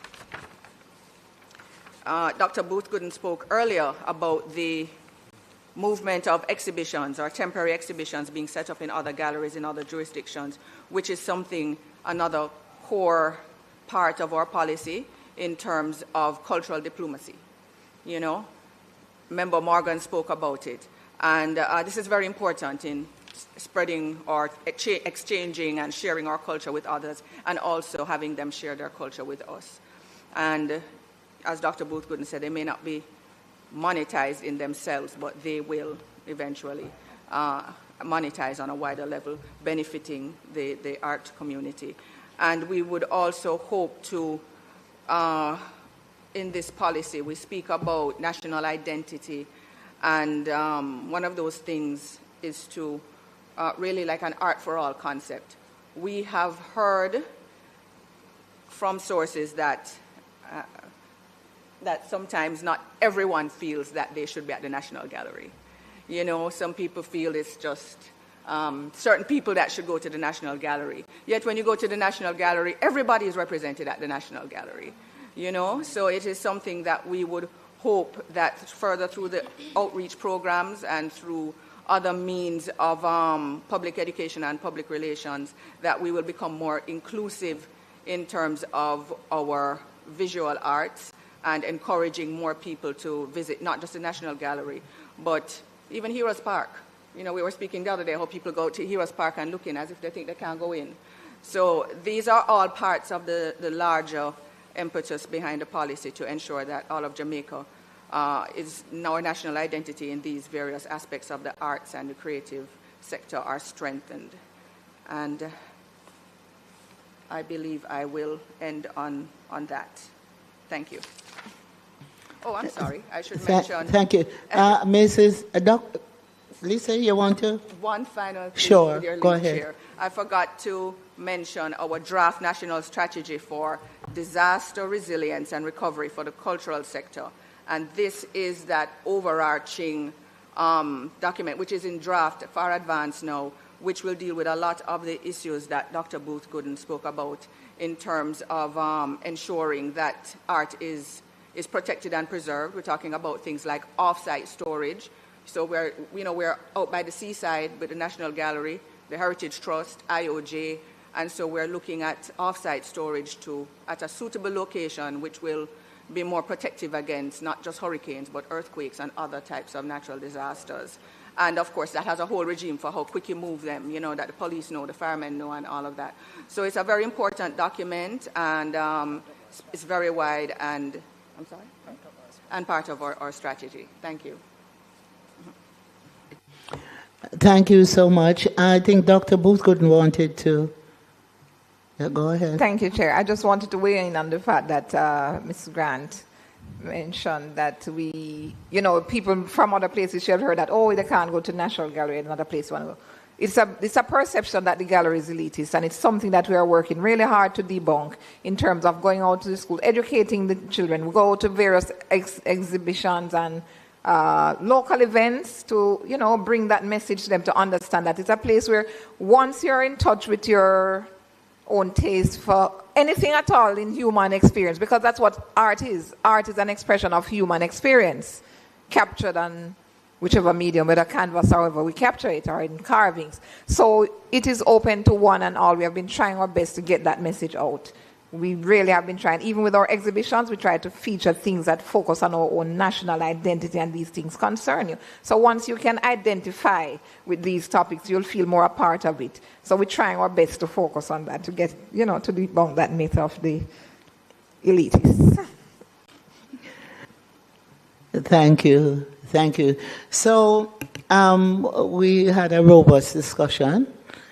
And I know the policy writers and the technical team, they are making note. The tax incentives, cultural infrastructure fund, all these things are very important in terms of our policy and the way forward. And of course, I just want to support the position that the National Gallery is not an elitist entity. It is there for everybody, and I'm always very impressed when I go to exhibitions there. I see a cross-section, and I see humble Jamaicans wanting to get a print of a famous piece and to frame it, and I really want to encourage Jamaicans to continue to do that. If you can't afford the original, get a print, frame it, and exhibit what is truly Jamaican. And so I just want to thank Dr. Booth Gooden for her presentation and members for engaging in the discussions. Okay, now I would like to move on to the next presentation that's coming from Ms. Rollins. And, everybody thinks of the film industry as quite an exciting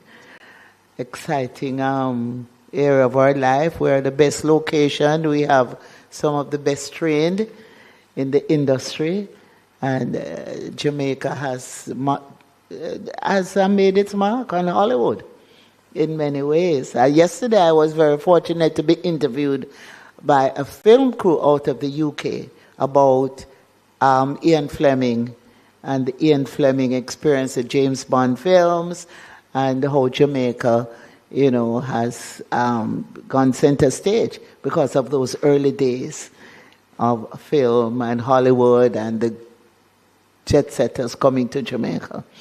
So we're now going to hear all about this great, exciting part of our culture. Go ahead, Ms. Rollins. Thank you.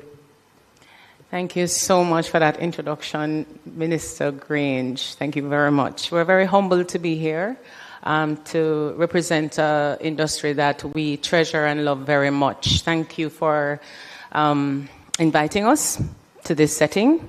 Thanks to the Ministry of Culture, Gender, Entertainment and Sport. Honorable Minister, thank you so much. P.S. Bernard, thank you so much for this invitation. So I'll just jump right into it.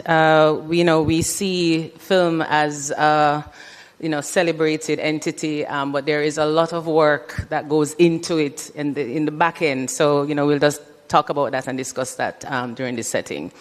So just to give you a brief introduction, the Jamaica Film and Television Association welcomes the development of the National Policy for Culture, Entertainment, and the Creative Economy 2025 to 2035, and commends the government of Jamaica for articulating a long-term framework that recognizes the creative industries as a strategic pillars of national development. Now, the Jamaica Film and Television Association, as we're affectionately called JAFTA, is a government-endorsed, voluntarily run, and I will emphasize, Honorable Minister, voluntarily run, not-for-profit association incorporated in August 2025 and is comprised of 85 active members spanning emerging, mid-career, established filmmakers in television, professional, and students. And when I say members, we have membership dues. So that's how we are really funded. Currently, it's $8,000 for general membership, and then we have student members and associate members for the year. Yes, sir. In addition to its active members based in Jamaica and the diaspora, of course, maintains an industry mailing network of nearly 500 stakeholders across Jamaica and the diaspora. As far as Japan, we have membership. As outlined in JAFTA's institutional presentation, the association was formed in response to a collective industry need for structure, collaboration, capacity building, advocacy, co-production development within Jamaica audiovisual sector. We have a slide to show, just to show really what JAFTA is about. We are very proud of our developmental initiatives. This is really what we're about, developing the stakeholders, the members, students. We range from students to, experienced filmmakers. Now, our flagship developmental initiative is called JAFTA Propeller. It was launched in 2016 and supported through funding from Chase in 2016 to 2018, and from 2020 onwards, the Ministry of Culture, Gender, Entertainment and Sport funded this initiative. The program is a short film development to production program spearheaded and executive produced by JAFTA. And JAMPRO is the program's facilitator and market attendance support partner. To date, we have produced 22 short films and have been produced, and that has been screened locally, internationally, and one of these films actually was screened on HBO in 2 years ago, I believe, called Flight. Next slide. The other initiative is called The Shot List. It's a cultural exchange and showcase collaboration between Jamaica and the UK and the Caribbean.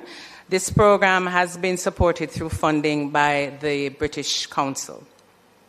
The other developmental initiative we have on the JAFTA is the JAFTA Porta Christi that is actually running right now, and this focuses on episodic content development, and it is actually supported through funding by a Jamaican. Her name is Aisha Porta Christi, and she's a Jamaican writer and producer who lives in the US. So she funds this initiative called the JAFTA Porta Christi Fellowship.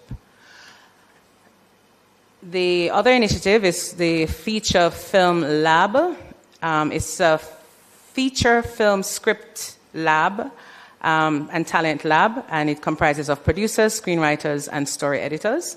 It's a talent development program delivered in partnership with the British Council and JAMPRO. We also have the Spotlight Short, JA. It is an initiative that we showcase short films produced in Jamaica and the UK. And we also have the Caribbean stories that are being showcased. This year we also introduced the Indian community. We had a showcase for the Indians as well under the short list. We also have Spotlight Shorts, which is a docu-short content produced in collaboration with the European Union and the UNICEF to address social issues through storytelling. Also, we have the support of the Jamaica's international participation, such as our internationally acclaimed Rotterdam Producers Lab, where Jamaicans have been consistently being represented at the Rotterdam Lab in Rotterdam. So those are a few of our initiatives. And the last slide that we're very proud of is workshops. It's not written in my report, but I just wanted to just highlight it for this meeting. A part of what we do is training and development. And these workshop flyers that you see on the screen are actually workshops that we have done since November of 2025 or 20. Where are we? 26? 24. I don't even know what you're wearing, but it moves so quickly. But these have actually been done over 1 year, these workshops. And currently we are now developing more workshops as we go on into this year and beyond. That's the end of the slides. So these initiatives demonstrate that JAFTA operates not merely as an advocacy body, but as an active development and capacity building institution within the national screen ecosystem. This submission, therefore, approaches the Green Paper from this perspective of industry infrastructure, economic growth, and long-term sustainability. The screen industry as an economic driver. Now, globally, the film and television industry generates in excess of USD $300 billion annually, with continued expansion driven by streaming platforms and digital distribution markets. The global subscription video-on-demand markets has experienced some consistent year-on-year growth, increasing demand for original content from diverse territories. The screen industry operates as a high multiplier economic sector. Production expenditure stimulates direct employment, that is with cast, crew, writers, producers. Indirect employment, transport, catering, construction, hospitality, legal services, security, technology and digital post-production services, cultural tourism exposure, and intellectual property creation and export. You can close it down. Now, international economic models suggest that for every dollar spent on screen production, additional value circulates through related sector of the economy. This multiplier effect underscores the screen industry's relevance, not only as a cultural expression, but as a measurable economic infrastructure. Regionally structured policies frameworks have yielded tangible economic outcomes. The Dominican Republic, our neighbors, their film incentive regime, for example, has attracted significant foreign direct investment while simultaneously strengthening domestic production capacity. Importantly, it was achieved through a clear legislative framework, predictable administrative processes, and alignment between government policy and industry expertise. Similarly, mature screen ecosystems such as the United Kingdom, BFI, they have a structure there. In Canada, there is the Telefilm Canada, and multilateral initiatives such as the World Cinema Fund demonstrates that the value of structured development, production, and export finances tied to national cultural identity and economic strategy. These international examples are not presented as comparisons, right, of scale, but as illustrations of how structure policy instruments enable cultural industry to transition from informal sector to formal economic contributors. Jamaica possesses strong cultural capital, global brand recognition, and creative talent. We know that. The opportunity now lies in strengthening the mechanism that converts that cultural capital into sustained economic value. Current state of Jamaica screen sector. Now, how it is today. Jamaica screen sector is characterized by increasing international production activity, growing youth engagement, and expanding global interest in Caribbean narratives, right? Now, according to the Jamaica Promotions Corporation, JAMPRO, Jamaica's film industry has demonstrated measurable economic contribution. The former film commissioner of JAMPRO, Renee Robinson, in a report cited that the sector contributed approximately $2.5 billion to Jamaica's gross domestic product during 2018 to 2019 fiscal year. The same report indicates that approximately 150 international productions were facilitated annually in Jamaica, ranging from music videos, shorts, features, commercial, and large-scale international film productions. In addition to direct production expenditure, film production generates secondary economic activities across sector, such as tourism. I must stop to say that I have worked on film sets where the crew cannot wait, Honorable Minister, for RAP to go venture into the country to explore, right? Transportation, hospitality, construction, and technical services, these are all areas that benefit from this sector. This level of activity demonstrates that the industry's role as contributor to both national economic output and employment generation within the broader creative economy. These indicators demonstrate that the Jamaica film media industry is already contributing measurable economic value. With structured policy support, Honourable Minister, improved financing mechanism and stronger institutional infrastructure, the sector has the potential to expand significantly as a formal contributor to Jamaica's creative economy. At the same time, the sector remains in a transitional phase.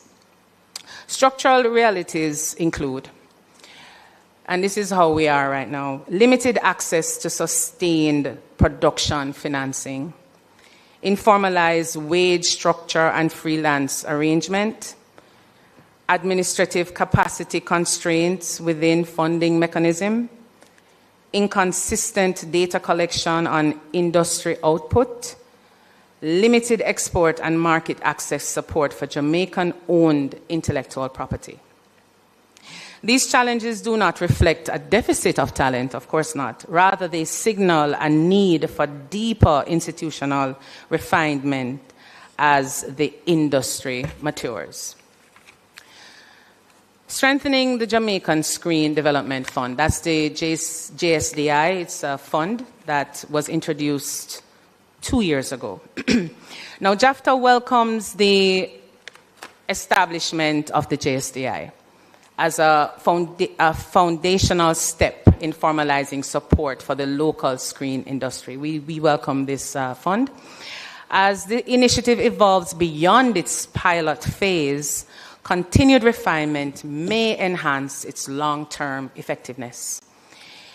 International Screen Fund typically operate with a dedicated industry-specific administrative expertise, evaluation frameworks aligned with global best practices, clearly defined timelines for reviews and disbursements of funds, and transparent impact reporting mechanism. Now, the fund is at a pilot stage, and so we welcome, and as we've been actually asked to the table to sit with the stakeholders to let them understand how it affects us and things that we recommend as well. So this is actually a work in progress with the JSDI team. Screen production financing differs significantly from general grant administration due to its reliance on strict timelines, contractual complexities, and multi-source finance structures. Administrative predictability directly affects investors' confidence and co-production viability. Refining evaluation frameworks to balance creative merit with production feasibility, market viability, and economic impact can further strengthen confidence in public financing mechanism. Additionally, establishing measurable impact metrics such as employment generation, youth participation, gender inclusion, and IP retention aligns the initiative with broader national economic objectives. Such refinements would position JSDI not only as a cultural grants mechanism, but as a long-term economic instrument. Public location permits and guidelines for audiovisual industry. Now, this is a very touchy matter for us. There is also a need and desire for local municipal corporations to introduce consistent guidelines for permits, which we need whenever we're shooting, for local productions that take the context and operation of the film and television community into account, right? Best practices for micro, small, medium, and large productions, as well as commercial and non-commercial productions, would be applied. This would provide a clear and consistent reference and structure, facilitate further compliance regarding the use of municipal governed spaces, and generate reasonable revenue streams for government. Now, JAFTA has previously put forward draft proposed guidelines for permits for local audiovisual productions with the KSMAC for review. Workforce formalization and salary structure. Now, for the creative economy to function as a stable employment sector, a workforce formalization is essential for us in the film business. Currently, much of Jamaica's screen labor operates within an informal freelance arrangement. While flexible, this model presents challenges related to wage consistency, social protection, insurance compliance, and tax integration. Now, the exploration of the National Screen Industry Guidelines developed collaboratively with the industry stakeholders and the Ministry of Labour could provide the following: a minimum rate benchmark, tiered classification based on experience and skills, clear distinctions between above-the-line and below-the-line roles, best practices for safety, and set working conditions. Now, such guidelines would be would not eliminate negotiation flexibility, but would introduce professional standards that enhance budgeting clarity and workforce stability. Furthermore, integrating screen professionals more formally into national insurance, pension, and tax systems strengthen economic resilience and support the Green Paper's objectives of inclusion and sustainability. Structured apprenticeship pathways and skills classification systems would also support youth participation and career progression within the sector. Financing and investment and export strategy. Sustained growth requires predictable capital flow and long-term policy consistency. Consideration may be given to the following: multi-year capitalization planning for JSDI, that's the National Fund, a public-private co-investment structure or structures, development funding mechanism that enable projects to reach finance closure, export marketing and festival strategy support for Jamaican IP. International models demonstrate that development stage investment significantly increases production success rates. Now, without structure, development support, structured development support, many culturally significant projects struggle to reach market viability. We see a lot of instances where we have good projects at the development stage, but because there's no structure for financing, they cannot see their way through to the final, which is the actual production, what we actually see. Export support is equally critical as streaming platforms expand global content acquisition. Territories with coordinated export strategies captured greater market share. Positioning Jamaica as both a production destination and a source of locally owned intellectual property strengthens long-term revenue retention. Film and television as a tourism linkage and screen-induced travel. Now, Jamaica's film industry intersects directly with the country's tourism economy, as mentioned before. International cast and crew who travel to Jamaica for production frequently extend their stay or participate in tourism-related activities while on the island. Film productions therefore generate secondary economic activity through accommodation, restaurants, transportation, tours, and cultural experiences. This phenomenon, known internationally as screen-induced tourism, has been widely documented in territories where audiovisual production stimulate visitor interest in film locations. Beyond this presence of production crews, films themselves act as a powerful global marketing tool for destinations. The international circulation of content showcasing Jamaican landscape, culture, and heritage can significantly influence global perceptions and travel interest. Jamaica's beaches, mountains, music, heritage, and cultural identity provides a distinctive cinematic landscape that can strengthen tourism liability. Greater collaboration between the film and tourism sector could therefore amplify economic impact through the following: location branding linked to film production, promotion of film location as visitor attractions, film tourism experiences and cultural tours, integration of screen content into tourism marketing campaigns.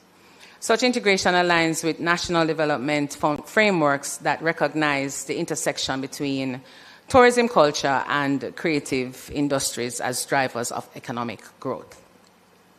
Film and television now as a driver of the literary industry. Now, the film and television industry also serves as an important driver of the literary sector. Screen adaptation frequently increases book sales, expand readership, and generate additional revenue stream for authors and publishers. Jamaica possesses a rich body of literary work from both historical and contemporary writers whose stories have the potential to reach wide audiences through film and television adaptation.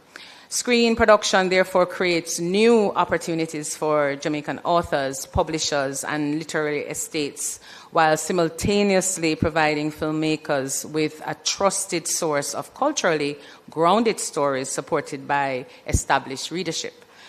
Strengthening collaboration between the publishing and the screen sector could expand Jamaica's creative economy by encouraging the adaptation of locally published works into audiovisual productions. Such collaboration would generate additional economic activity across both industries while preserving and amplifying Jamaican story traditions. Technology, digital transformation, innovation, and climate resilience.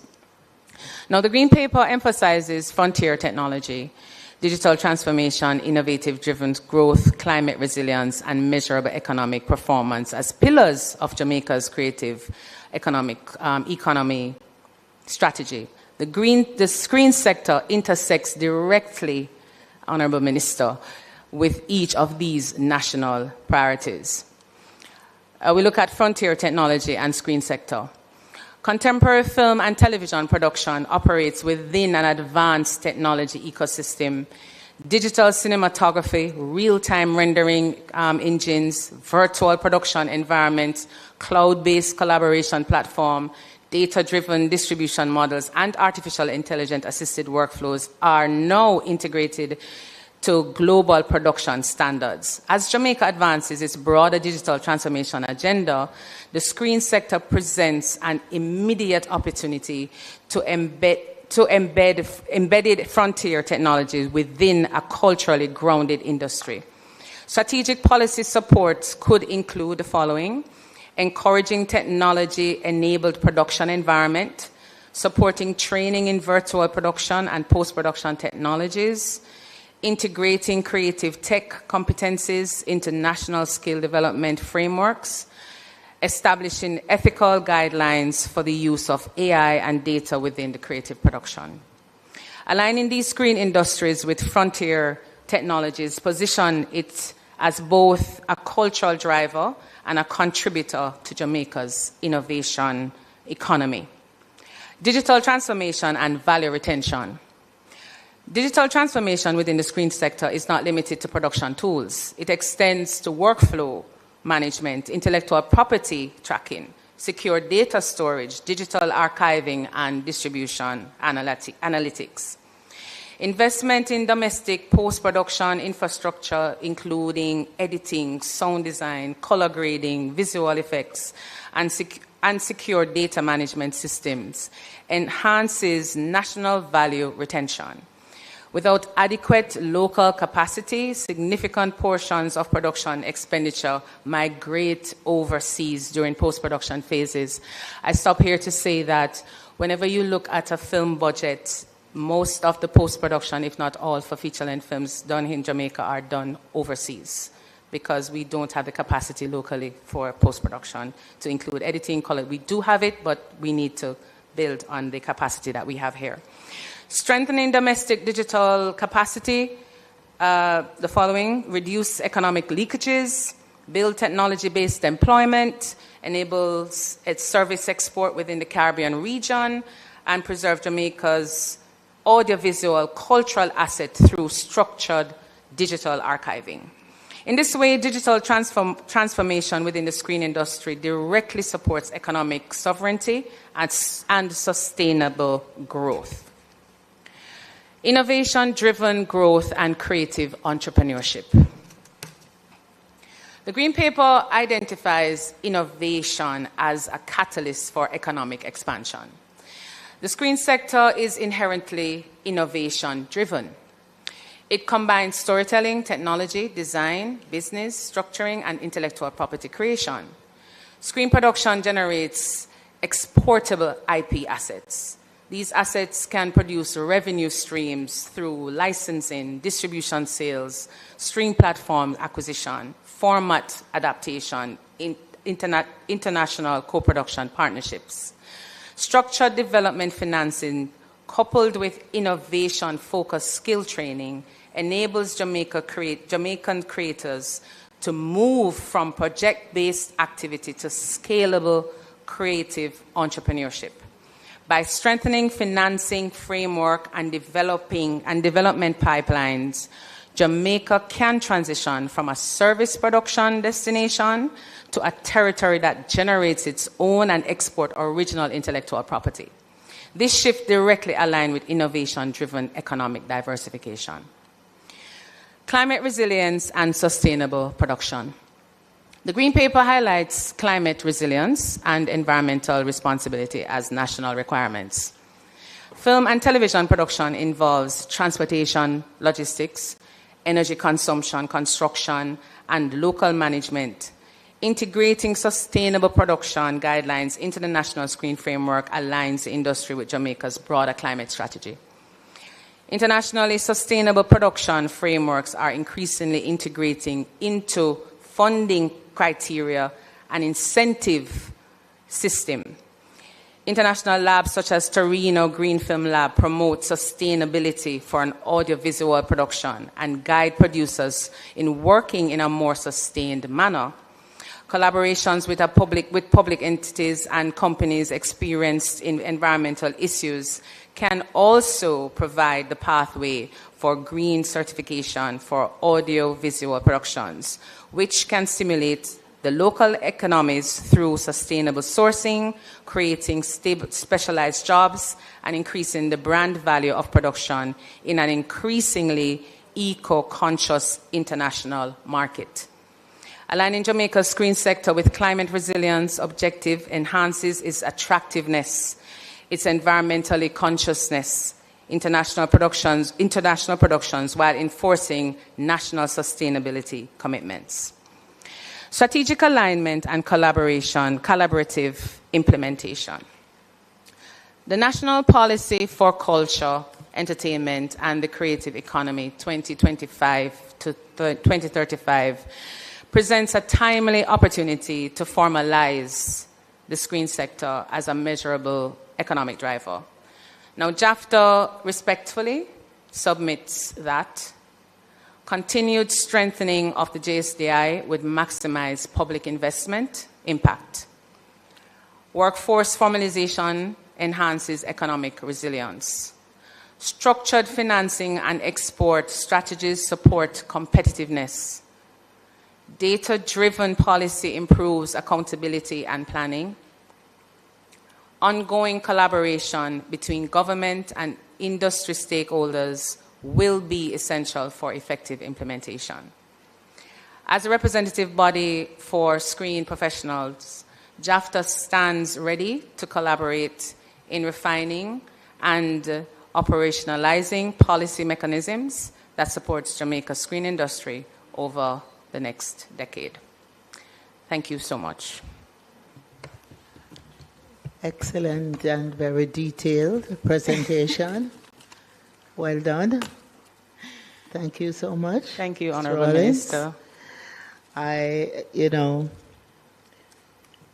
It's very useful and very informative presentation. Thank you. The film industry is recognized as one of those critical growth sectors in the entertainment, culture, and creative industries. And oftentimes, we speak of the FAM sector, FAM sector, that's film, animation, and music, as those industries with tremendous potential.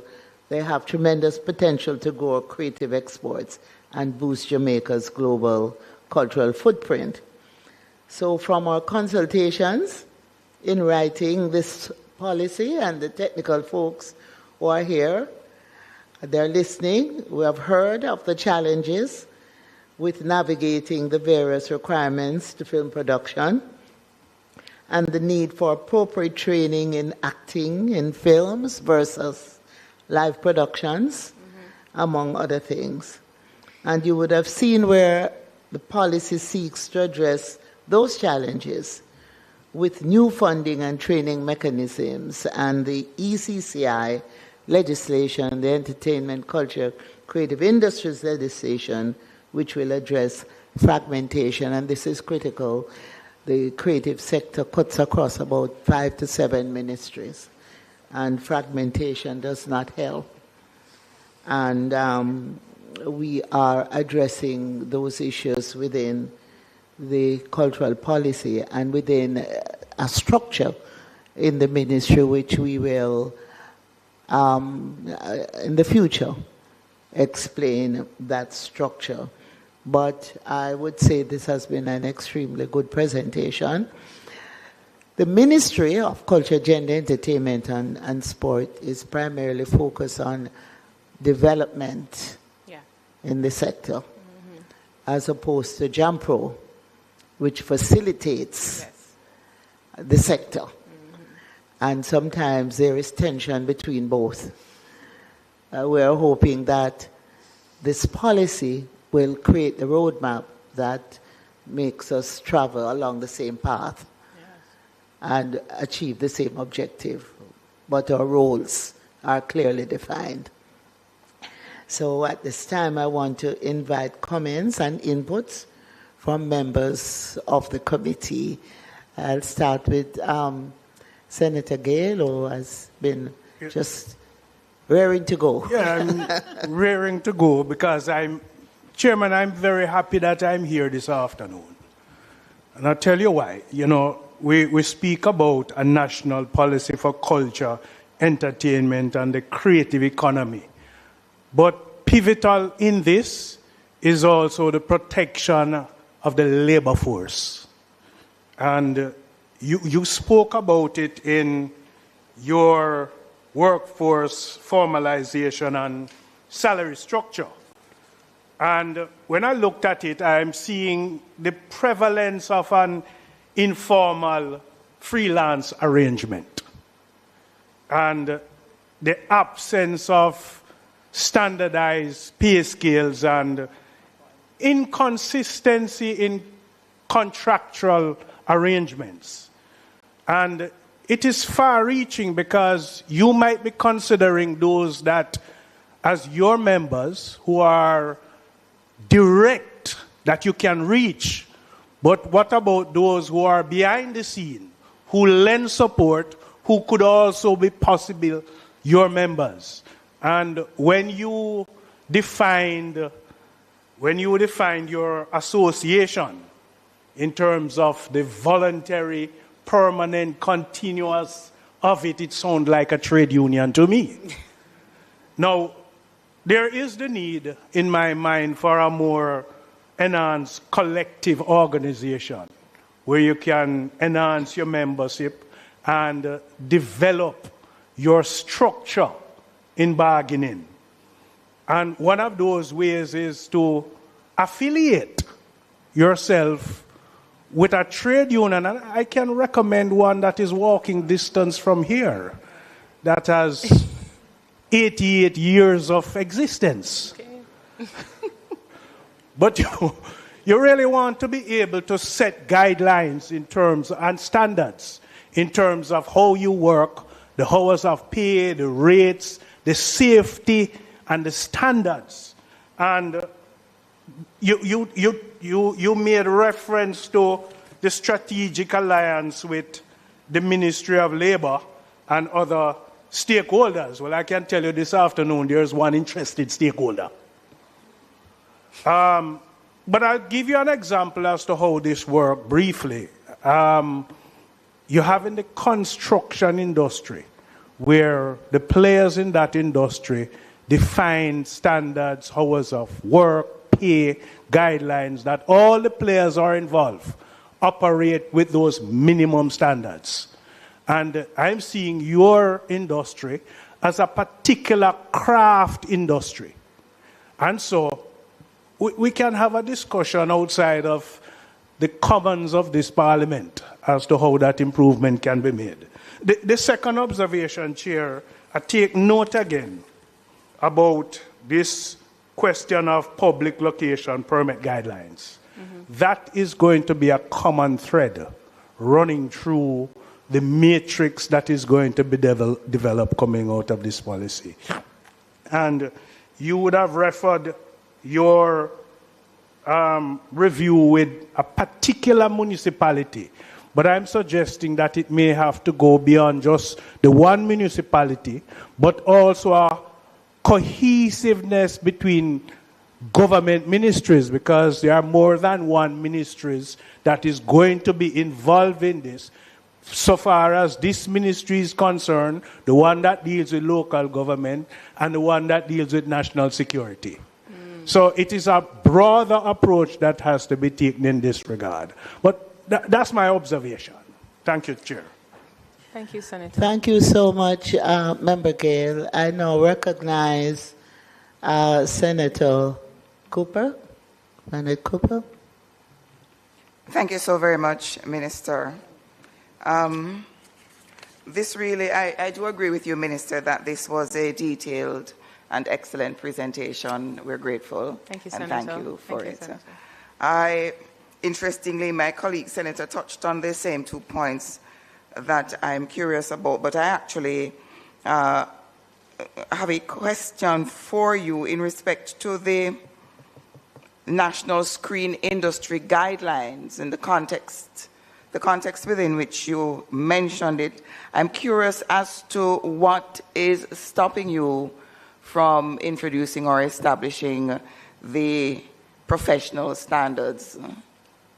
What is stopping you from creating these guidelines? I'm going to ask our legal Annalisa to take this question.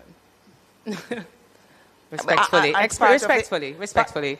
That is quite fine. Yeah. And part of the answer, I'm hoping, will give us some indication of how can we be of use. Certainly. How can we help? Thank you for the question, Senator. I don't think Please go ahead.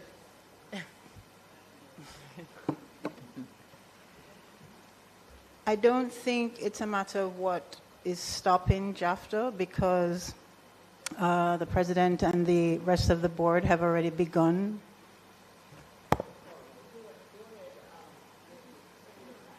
Sorry? Turn it off? Oh.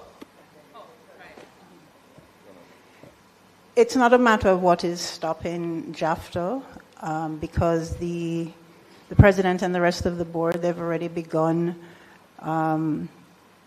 drafting internal documents.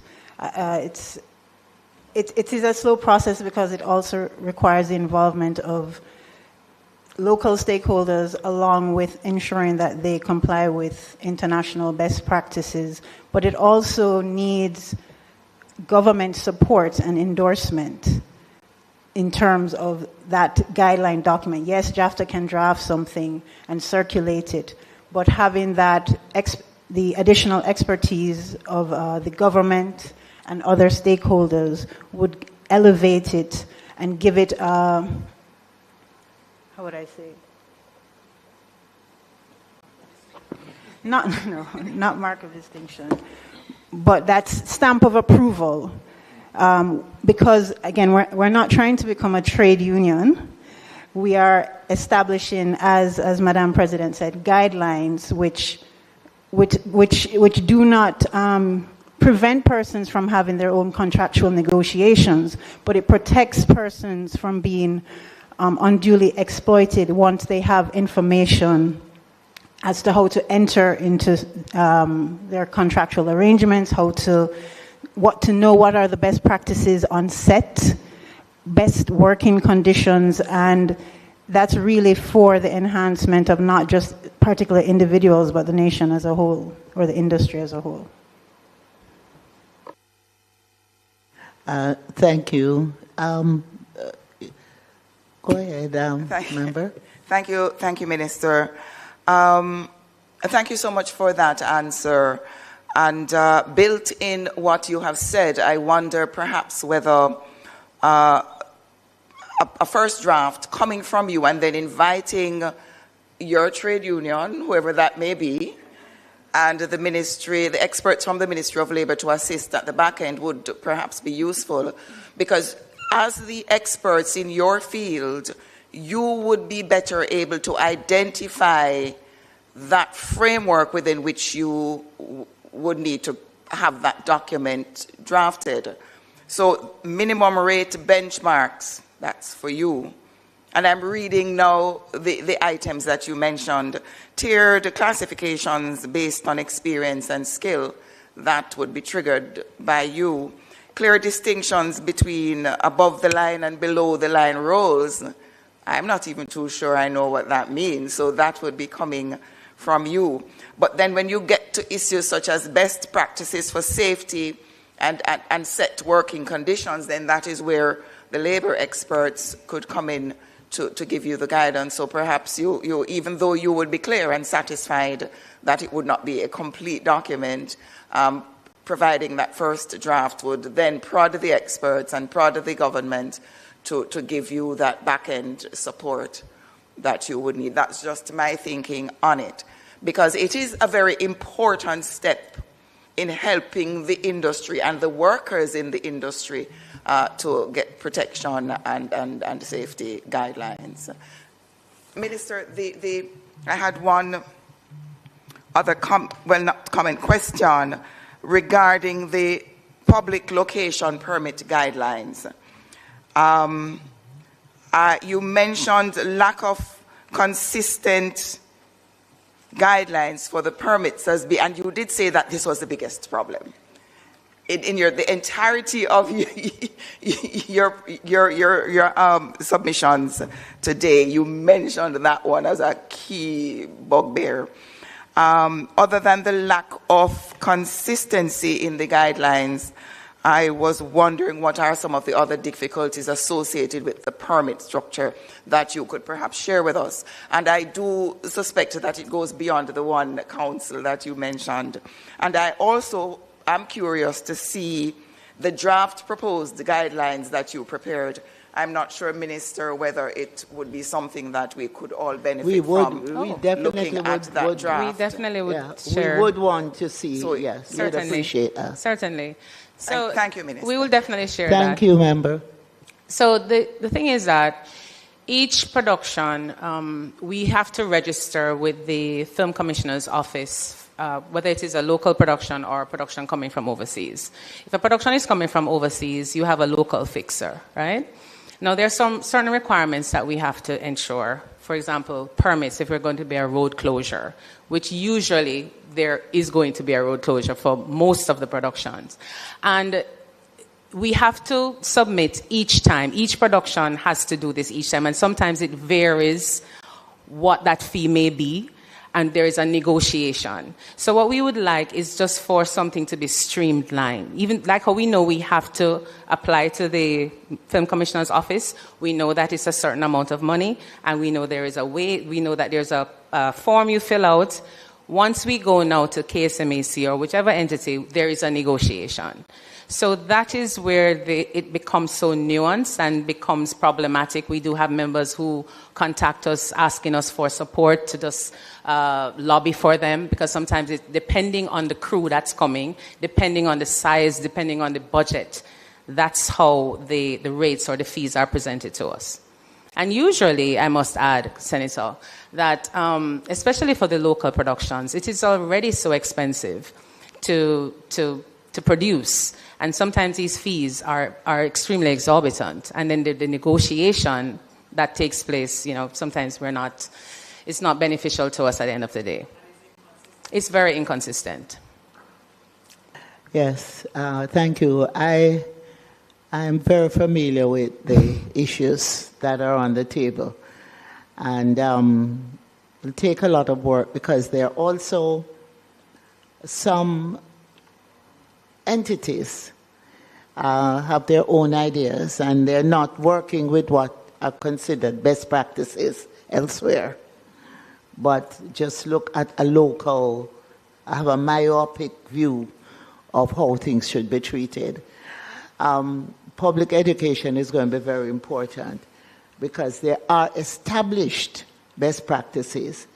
And as Jamaica takes center stage and is seen as a country with a lot of talent and creativity, and we are there, out there on mainstream, then we have to now operate as professionals within the global industry. And that's the challenge. But this green paper, when we finalize the policy, will be that roadmap.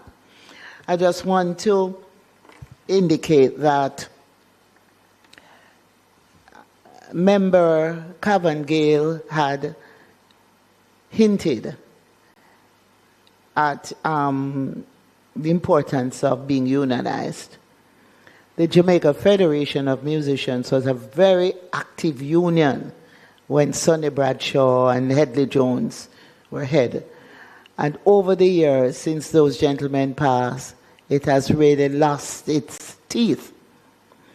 And that is why you do have complaints, particularly in the resort areas, about how bandstands and musicians are treated, and they feel they're not.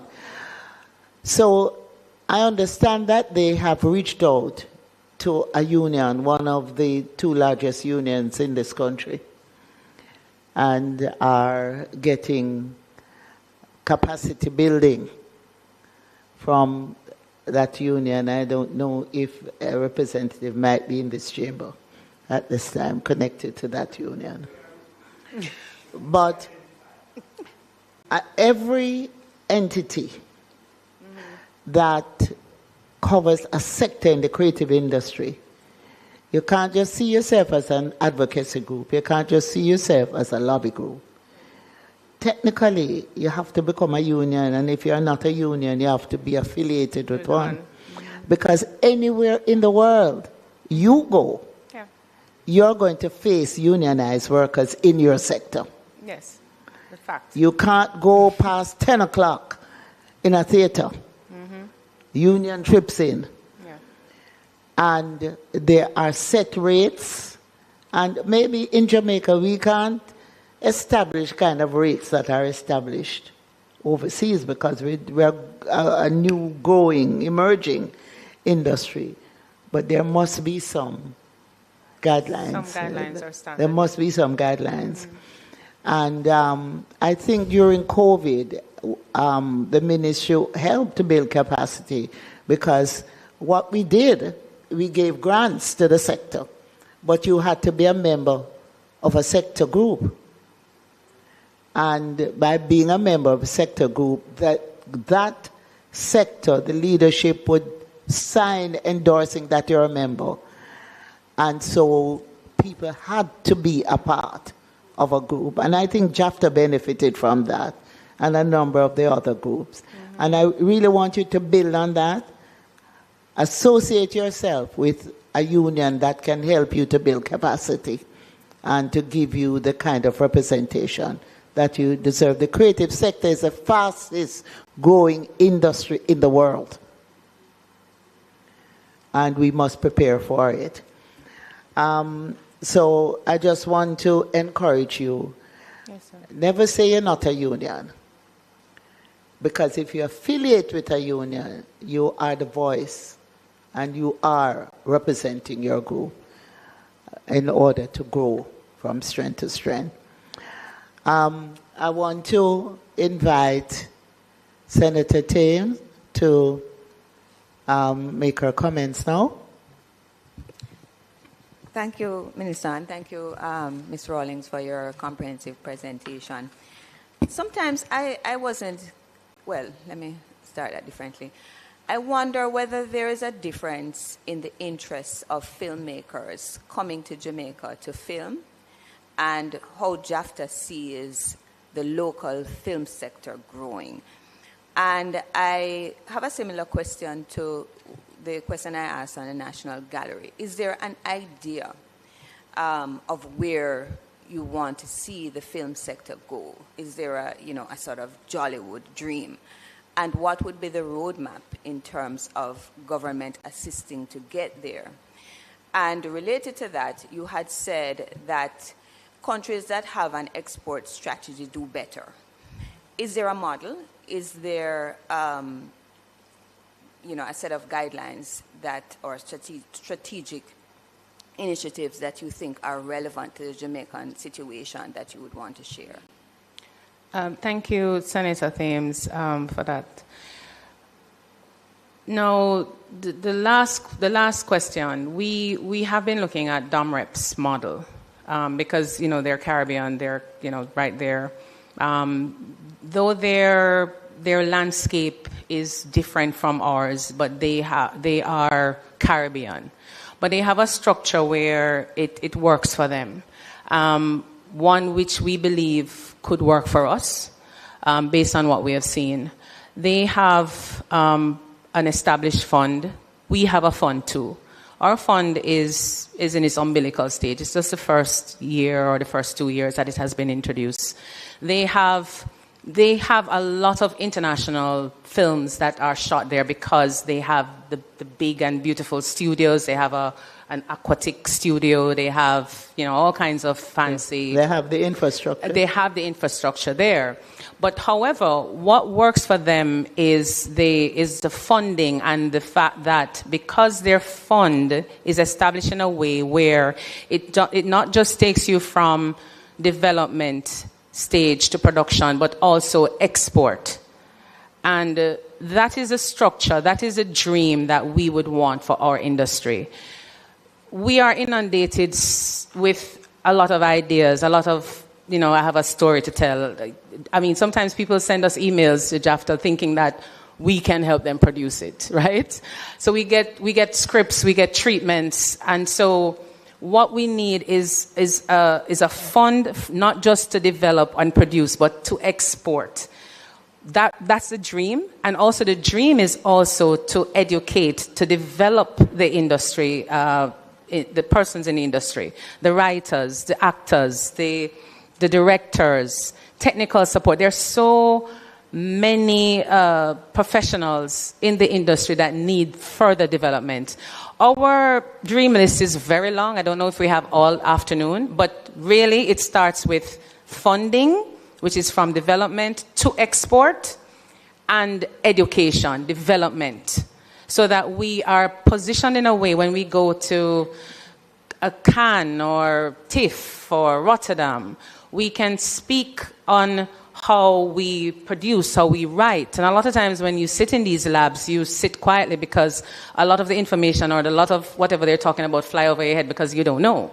Yes, we can go read it, but if we have a structure in place where we can develop the creatives here as to how the international market operates and how they can operate within it, and then now if we have a fund that is structured in a way where we can take them from development to export, I think that would really shift the needle for us in the industry. Thank you. I'll now invite Member Morgan. Thank you, Chairman. Let me also add my commendations to Ms. Rawlings for her presentation.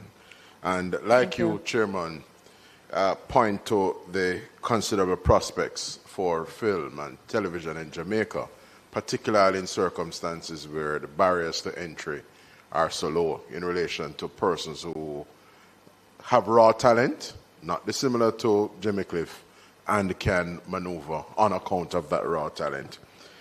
You lamented in the presentation, Ms. Rawlings, the business of works in progress going into abeyance, as it were, on account of financial challenges. Give us a sense as to the degree to which some of your members, or indeed sector interests that you have come into contact with, have sought to salvage projects by way of packaging and pitching to prospective investors, whether venture capitalists, you name it, or even working with the Jamaica Bankers Association or tapping DBJ as a window to determine, how we can go about financially salvaging these works in progress, because they are potential, revenue streams ultimately. Yes. Give us a sense as to what that experience has been. So JAFTA, through our development initiatives, we've had workshops, masterclasses with, like for example, last year we had a masterclass with an investor out of Trinidad as to how to present your pitch document for investment, right? So we do that at JAFTA. We educate our members, and not only our paying members, but the industry, the stakeholders, the persons in the industry, how to package their projects for funding. The challenge we have, Senator, is that whenever we go to an investor, like say, for example, a bank, for argument's sake, or somebody who has a lot of money, they don't see the immediate return on the investment because film can't show you that right away. It's not like food. Like a manufacturing plant or exactly. So they can't really see the return on the investment. So it's very difficult to sell a project, especially short films too, because a lot of our members, a lot of the persons we find in the industry, they do the short form because it's quicker, it's cheaper. When I say cheaper, I really say that, And it may have relatively good take-up. It's less to do. It's much more cost-effective, and it's less to do than a feature-length film. Yeah. But I would say a short film can run you between $10,000 to $30,000 US dollars, and you're talking between 8 minutes to 20 minutes, and you're talking 3 days to 2 weeks of shoot. Of production. Right. And so it is hard to sell. And we see it all the time, just, every day, just to support as how we can. But, we partner with, there is entities overseas. IFTA was one of them in Europe. We have a lot of organizations, not-for-profit organizations or for-profit organizations that we partner with who can help these individuals to get development funding and also provide them opportunities to go into labs where they can pitch their project for further funding or further financing. And on that score, you made mention in the presentation in this section, digital transformation and value retention, which is precisely what we want strategically as a jurisdiction, Yes. as a destination for film and television production. You lamented the post-production phases, going elsewhere. What is it that we would need from a hardware or a software standpoint to build our capacity so that we can have a lot of these quote-unquote post-shooting aspects and elements of film and television domiciled here in Jamaica? Training for personnel in post-production space. It is expensive, of course, so the technology is required. So funding for post-production, and it's really, we know that based on our experience, that it starts with the capacity building in that area, training the personnel, letting them understand how it works, whether it is sound, grading, whatever. It's a training of personnel. And I believe really if we train more, develop more in that area of production, which is post-production, we can get support in terms of what is required, like the equipment, the software that is needed. Because based on our experience with collaborations like from out of India, because recently we did a collaboration with India, and they were willing to come on board to support us with the training and the equipment that we need. But it's really just getting the funding to really start a concentrated training. Well, we did 2 workshops, and what we're trying to do now is to continue the partnership with the Indian High Commission to see if possibly we could get the expertise to come to Jamaica to have a face-to-face, because it was online. Thank you, Member Morgan. The chairman had indicated that she would have invited comments from any of the committee members online. Are there any member online?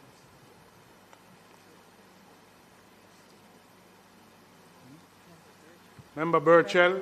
Member Morrison? Yes, I am online, Senator, thank you, but I've been soaking in the content, and I want to thank Senator Maziki for her intervention. Those were the lines I wanted to see how we were matching up with our peers in the Caribbean or further afield in terms of where the Film Commission was pitching its tent, and I got that answer. Thank you very much for your presentations to both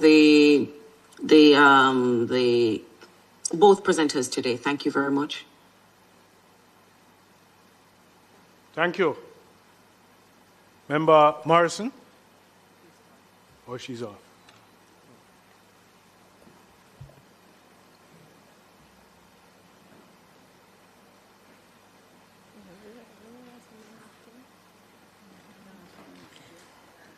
Thank you, members. It would seem that we have had a really very comprehensive discussion in relation to the National Gallery as well as the film and television sector.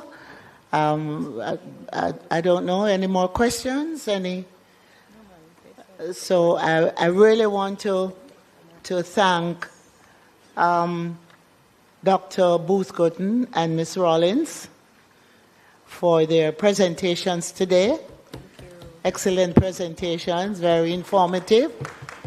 And we certainly will take into consideration what you have put forward when we work towards the white paper, the policy document, in relation to, if you could just turn your mic off, please.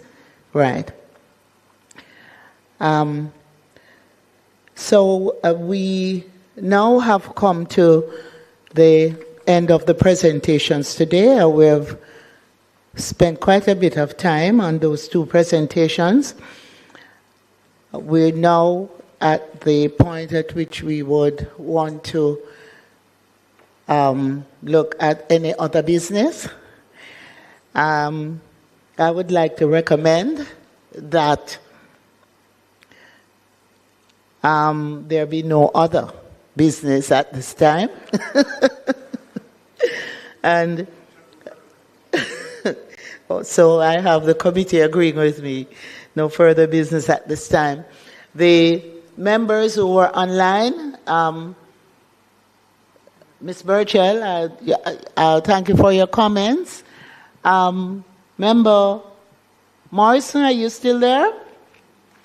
I will thank Member Morrison for also joining us. And so, at this time, all that's left for us to do is to determine the date of the next meeting. We do want to move as quickly as possible in finalizing the green paper towards it becoming a policy document, the white paper. And so we should continue to meet on a regular basis. We had to reschedule the last meeting because of the Prime Minister's budget presentation.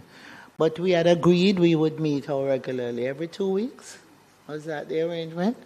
So we can look at a date in June. I look forward to hearing from senators. Thank you for coming today, and I look forward to you coming to all the meetings.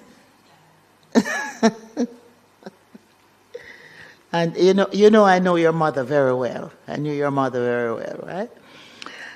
So we now look at the date of the next meeting, which would be in about 2 weeks. We can advise the member of that date when you check the schedule for Parliament.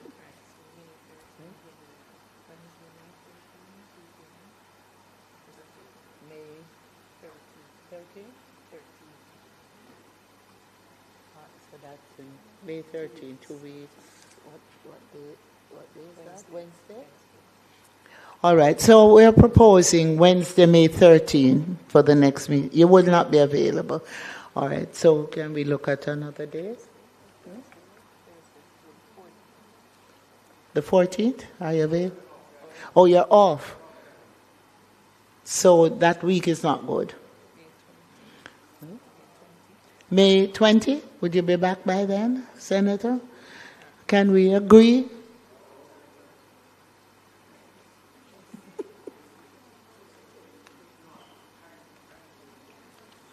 So can we agree on the 20th?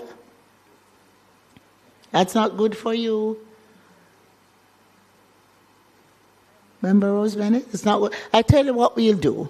We will reach out to members and to see your availability for the next meeting date within the next 2 to 3 weeks. We will, we'll work on a convenient date. But we will meet in May. Okay? We will meet in May and we will continue. And we will invite other entities to make their presentation. The Natural History Museum of Jamaica. We can add them to the list. Jam Copy said they would be ready when next we call on them. And there are a number of other entities. We'll ask the Jamaica Cultural Development Commission to prepare themselves for presentations here. And they have a really wide, we may have to take presentations from the different heads of the various entities, so we may want to do the JCDC at one session rather than have any other entity making presentations at that time. Just for clarity. Yes, Does any of the ministries or agencies that we invited gave any commitment to attend?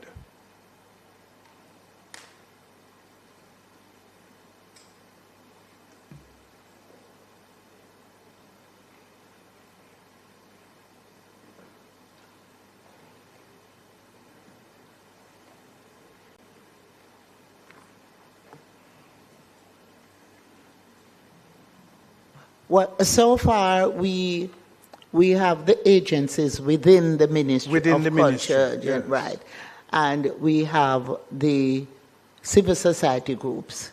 Okay. But I will personally reach out because as I said earlier, the sector is spread across between 5 to 7 ministries. Right? Jaipur was scheduled to be here, which is under the Ministry of Industry, Investment and Commerce, but we have to reschedule them. Okay. And we, of course, will be inviting Jampro, and other entities to come and make presentations here. Yes, right. Senator, go ahead. Yes, Chair. On the matter of scheduling, I'd want to propose that we kind of mix them up. I'm getting the sense that we're getting a lot of inputs from. I'm sorry, could you repeat that? On the point of scheduling. So I'm hearing the call for the ministries, the departments. Can we begin to hear from some of the practitioners and some of the private sector entities? Can we get a mix? There is a mix. In terms of the scheduling so far has been quite consistent along a particular line in terms of where the submissions are coming from. Well, the list is not complete. As we come up with names, we should add. The list I'm looking at now has a generous spread. Mm-hmm. And I'm still, this is the third sitting, and I'm not seeing that generous spread at the submissions. I'm just wondering if we could consider, for example, when we have an agency or the state, we have a practitioner, maybe a private sector representative. Yeah, what I'd like to ask you is to make some recommendations. I have made plenty, and I have made plenty, and they're on the list. And yes. So let me say, can we have the Reggae Sumfest committed, have the Rebel Salute committed, and not seeing have the Rastafari Studies Institute committed? Well, what I would ask you to do is to repeat your recommendation so the secretary can add them to the list. Would you please? They're on the list. Am I not looking at the current list, Chair? Yes. And then we all right. Have you reached out to them? Yeah, but it depends who is available. It depends on availability, Right. Because it really depends on availability. Yeah. But certainly as a member of the committee, you can help us to get some of these entities to respond. Have we put any ads in the papers yet? All right, so maybe just before we close off, we can at least make that decision. Yeah. So I made a recommendation, but I didn't know that I could help to get them to. Certainly, I can do that. Yes, I can do that. That's why we're here, Okay. I never it's our job to get this going. Gotcha. And to involve Jamaicans and Jamaican entities. So we will do the ad, so we can determine the copy that's advertised, how many ads we put in the paper, asking for submissions, asking them to make presentations here. All right? And you can draft a letter for my signature to these organizations as well.